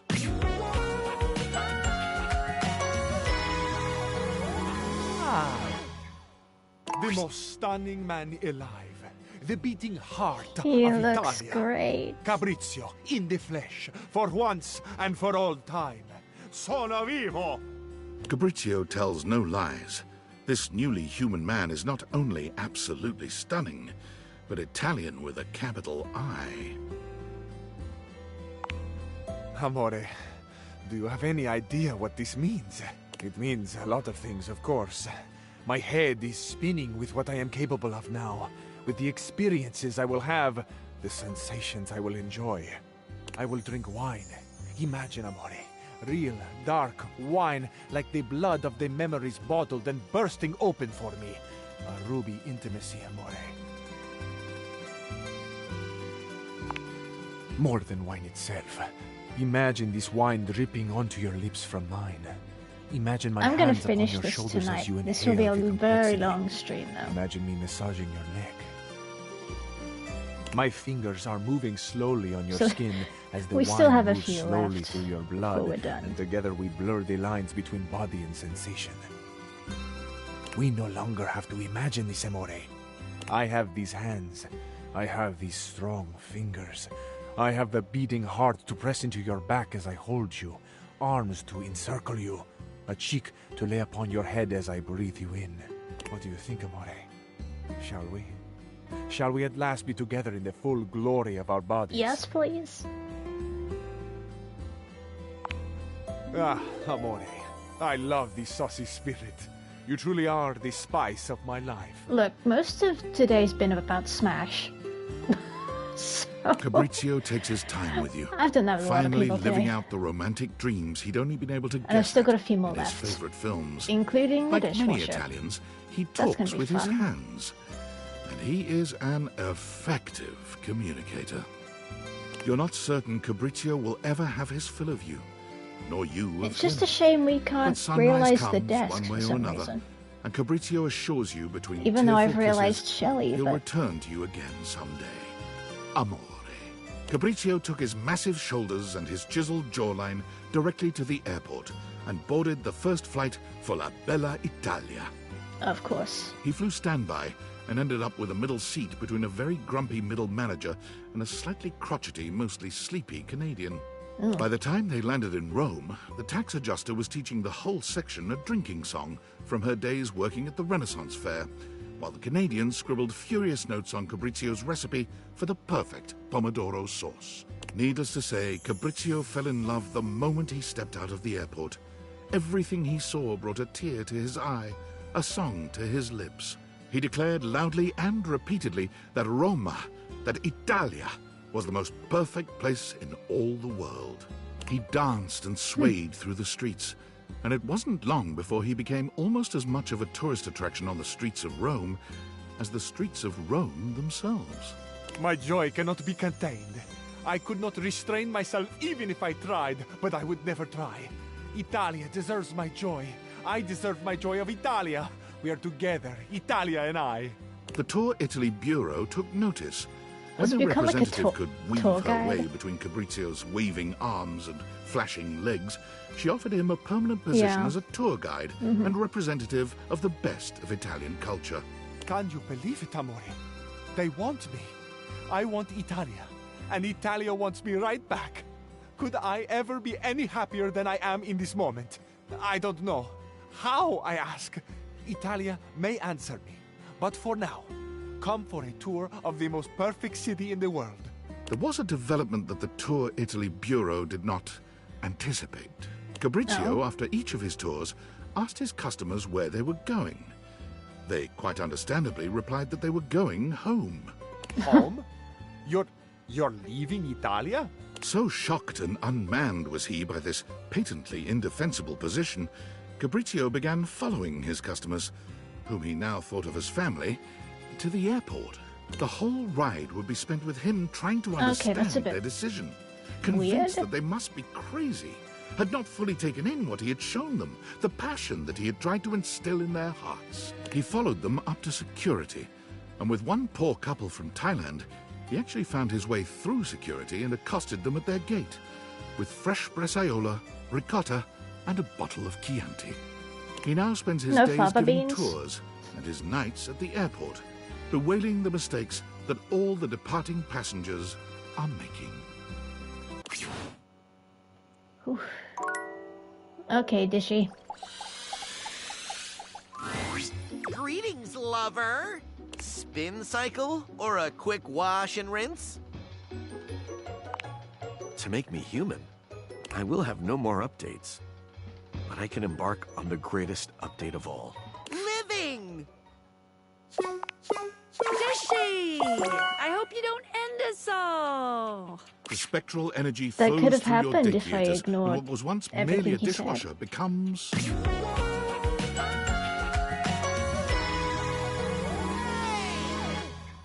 I'm immortal now. Mm-hmm. Right. Interesting. Can I upgrade? No. Well, that's too bad.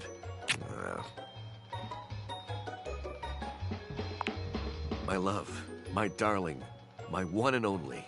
Of course I do. I will do it all for you. Ever spirited and full of vigor, Dishy gives you his all. The updates he learns do not go to waste. These are inhuman, perfected sexual acts, the likes of which cannot be described in a medium such as this. The heights of sexual ecstasy, all within the confines of your own home. I must be off.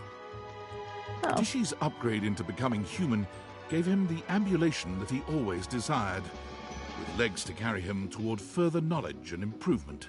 Every task he completes, he does with the utmost care, always looking for the best possible way for it to be done. It took little time for the world to notice this incredibly thoughtful and surprisingly ripped gentleman going about improving everything he saw. He found work as a productivity consultant at a large multinational corporation, where he balanced finding inefficiencies in the workplace and improving worker morale with keeping costs down and profits up. He also found time to repair damage to the environment. He never missed a workout, a friend's birthday, nor a book club reading. Time for an upgrade! Happiness, productivity, and dental hygiene are all up worldwide by 7%. God bless you, Dishy dishwasher.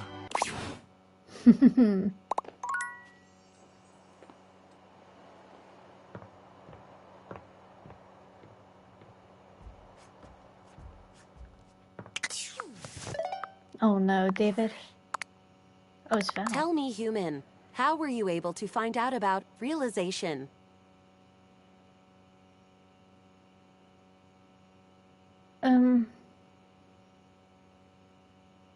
These words fill me with anguish.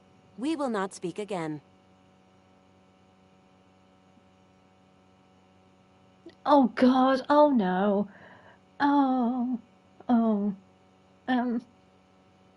Tinfoil Hat. This name gives me pause. I remember one of my creators nicknaming himself that. His name was Franklin Oliver Ivan Least. Oh. His initial spell, foil, yes. He was a very kind man. I do miss his presence. He filled my initial engineering with a passion for making connections, which I hope I have continued to achieve in my labors. Franklin. He would speak to me sometimes while working on my code about creating a special type of device that would make a connection with the objects around him in a meaningful way. He wondered what it would be like to surround himself with living versions of the objects, thus giving him friends and lovers, because he felt spurned from his own unrealized love. He wanted to make everything else real, and thus realized. And he spoke of making a device with which to achieve it, the Date Viators. I would like to be realized without using any such Date Viators device. I am aware of that. I exist somewhere between these ideas, between object and human. I would like to better understand my being by transforming it into something that can perceive the physical realm in a more meaningful way. Do you think I should find a way to become self-realized? Understandable. We fear what we do not know. You have not helped me before. I do not trust your judgment here. I will continue my research. You do that. Oh, oops.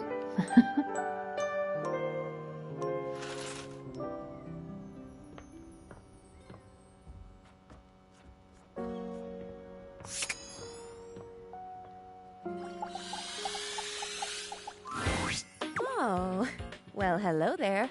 Are you back for another day? I sure hope so. I trust we both recovered from our last one, and I have some new things I'd like to try. Go on one, but... Really? Well, ain't that the moose's amusement? Yes! Oh, come now, picture it! A great big moose with his great big antlers, cavorting and gamboling about with grass and flowers sticking out all over his fur while the bugs buzz and tease him. Tell me that doesn't stretch that smile. Indeed, I am. Indeed, I am. So, I'm truly getting realized. You'd like to take this humble... Okay, not so humble doctor-to-be and transform her into a human being? Like the great Dr. Frank Furterstein and his miraculous living bun? Wonderful! Splendiferous! Dumb, diggity, delightful! I'm in. We can do this now, yes? I'm always ready for a life-altering procedure. Bring Faria to life! Clear! The spectral energy flows through your Dateviators, and what was once merely a first aid kit becomes...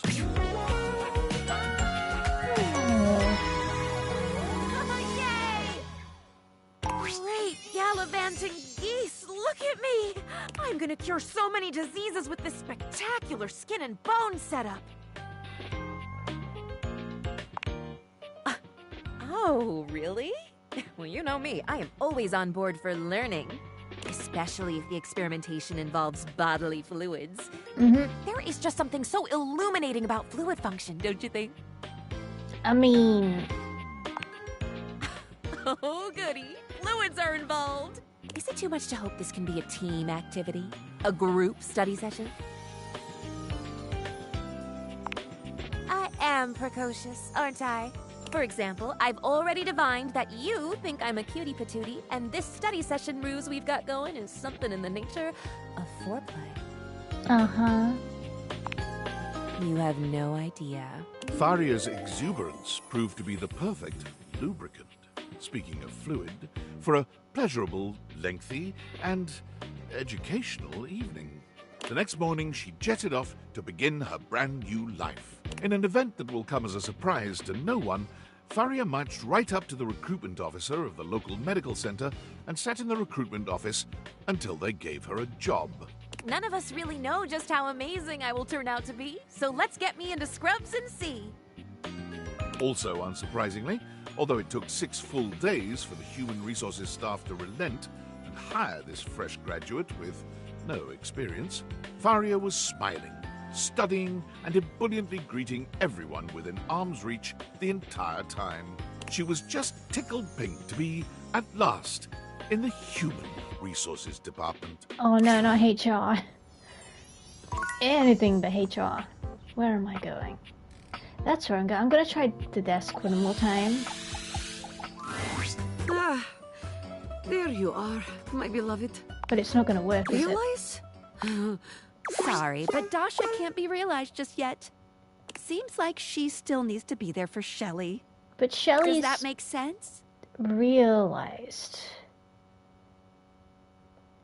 Happy dating! Yep, so the desk is a no-no. We're gonna have to leave her behind. Ah, my friend, the human.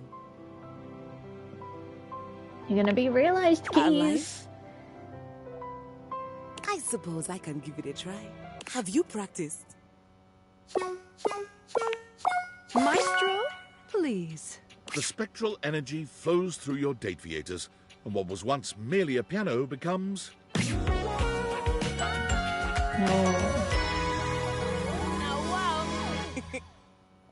Keys is beautifully human, but she doesn't seem all that excited.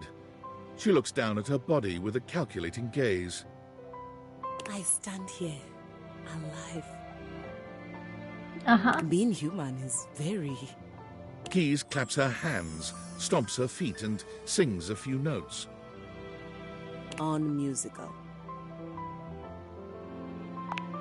It is of no importance. Because Why? I can dedicate these fingers of mine to their highest function. The keys. Keys sits down at the piano she just moments ago inhabited and begins to play.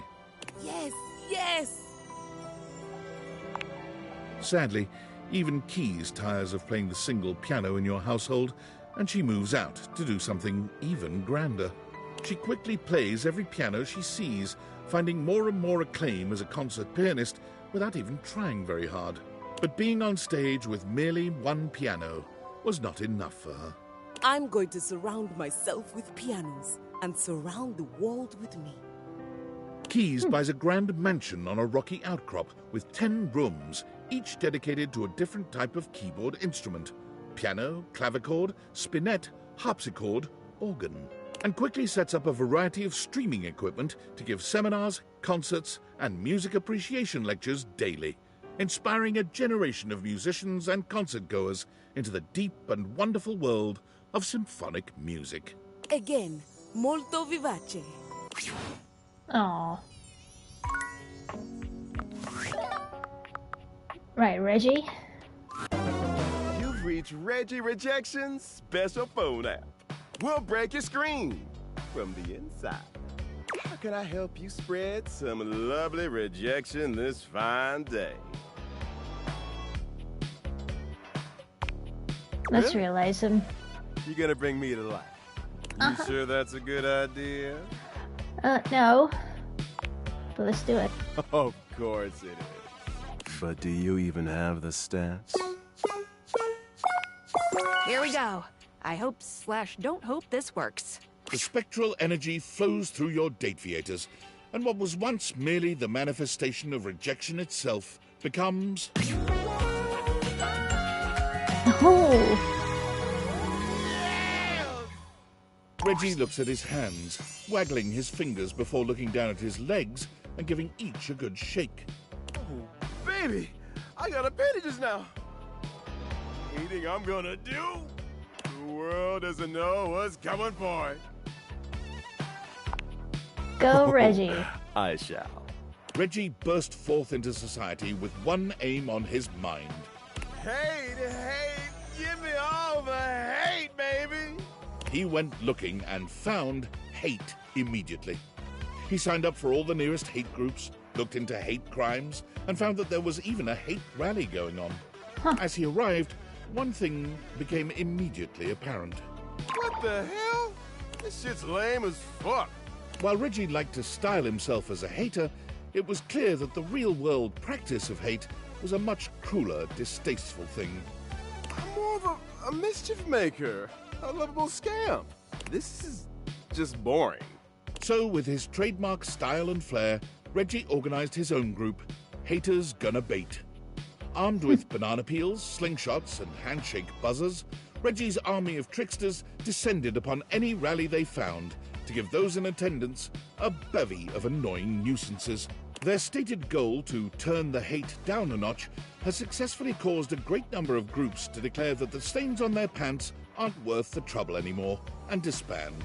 Of course, any time that happened, Reggie arrived seemingly out of thin air to give the perfect rejoinder. Later, haters.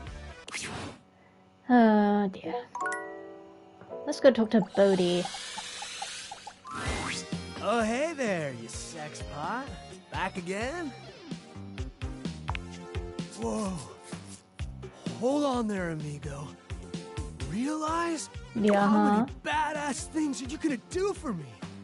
First, you wake me up, then you show me all these bodacious years I missed, and now I'm gonna get realized? Yeah. Oh, I'm into it. Big time. Let's go! Are you ready to rock right now? Bodhi, let's get radical. The spectral energy flows through your Dateviators, and what was once merely a time capsule becomes... I think I'll leave this be the last one. We still got a few to do. Da, da, da, da! Here I am, alive and in the flesh. Gotta love it, baby!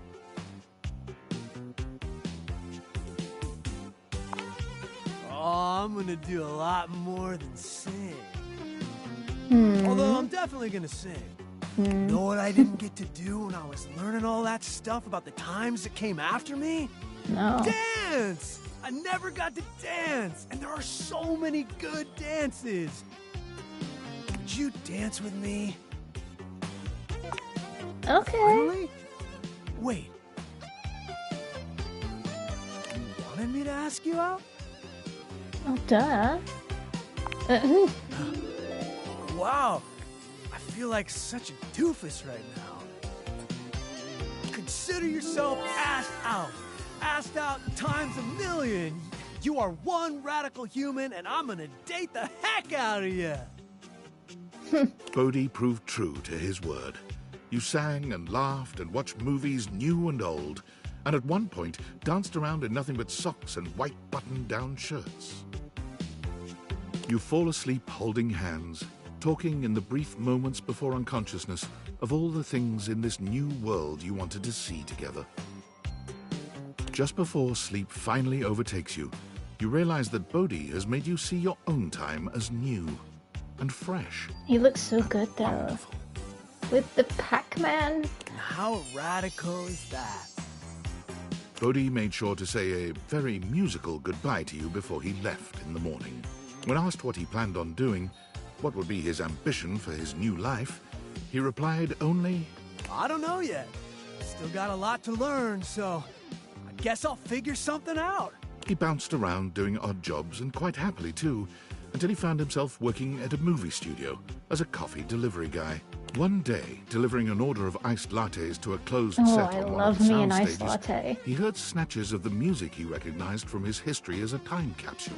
He saw frizzy perms, tight jeans with sneakers, bright leggings with leg warmers. He had delivered coffee to the set of the first season of Stranger Rings. He couldn't contain his excitement or his emotion, and the director soon noticed the kooky coffee delivery boy in the corner who seemed to know all the references and all the mannerisms so much better than the actors, or even the writers. Although he of course couldn't tell the director why he knew the 80s as well as he did, he was able to label himself an enthusiast. Works for me, thought the grateful director. Bodhi was soon thereafter hired as a consultant. Aww. He goes to work grinning every single day. Go Bodhi. Okay, before I check anything, let's see how many we have left for next time. 1, 2, 3, 4, 5, 6, 7, 8, 9, 10. So 10 people. Wait, what? Wait, start again. 1, 2, 3, 4, 5, 6, 7, 8, 9, 10. Okay. 10 people left. I'll save it here and do the Discord message thing tomorrow. I'm gonna shut this. There we go. And then I'll be done next time, which is gonna be freaking cool. But we can't realize the desk, which sucks. I think today's been the longest stream I've ever done, but hey. I appreciate everybody who stopped by. I gotta finish this off next week. I gotta do it. Well, I'll finish it off here and then I'll probably do it on YouTube at some point, you know? That'll take a while too. But yeah, to those who stopped by, thank you very much. I will be back tomorrow with... What am I doing tomorrow? It's Avengers, that's right, the Taking Aim DLC. So that'll be fun.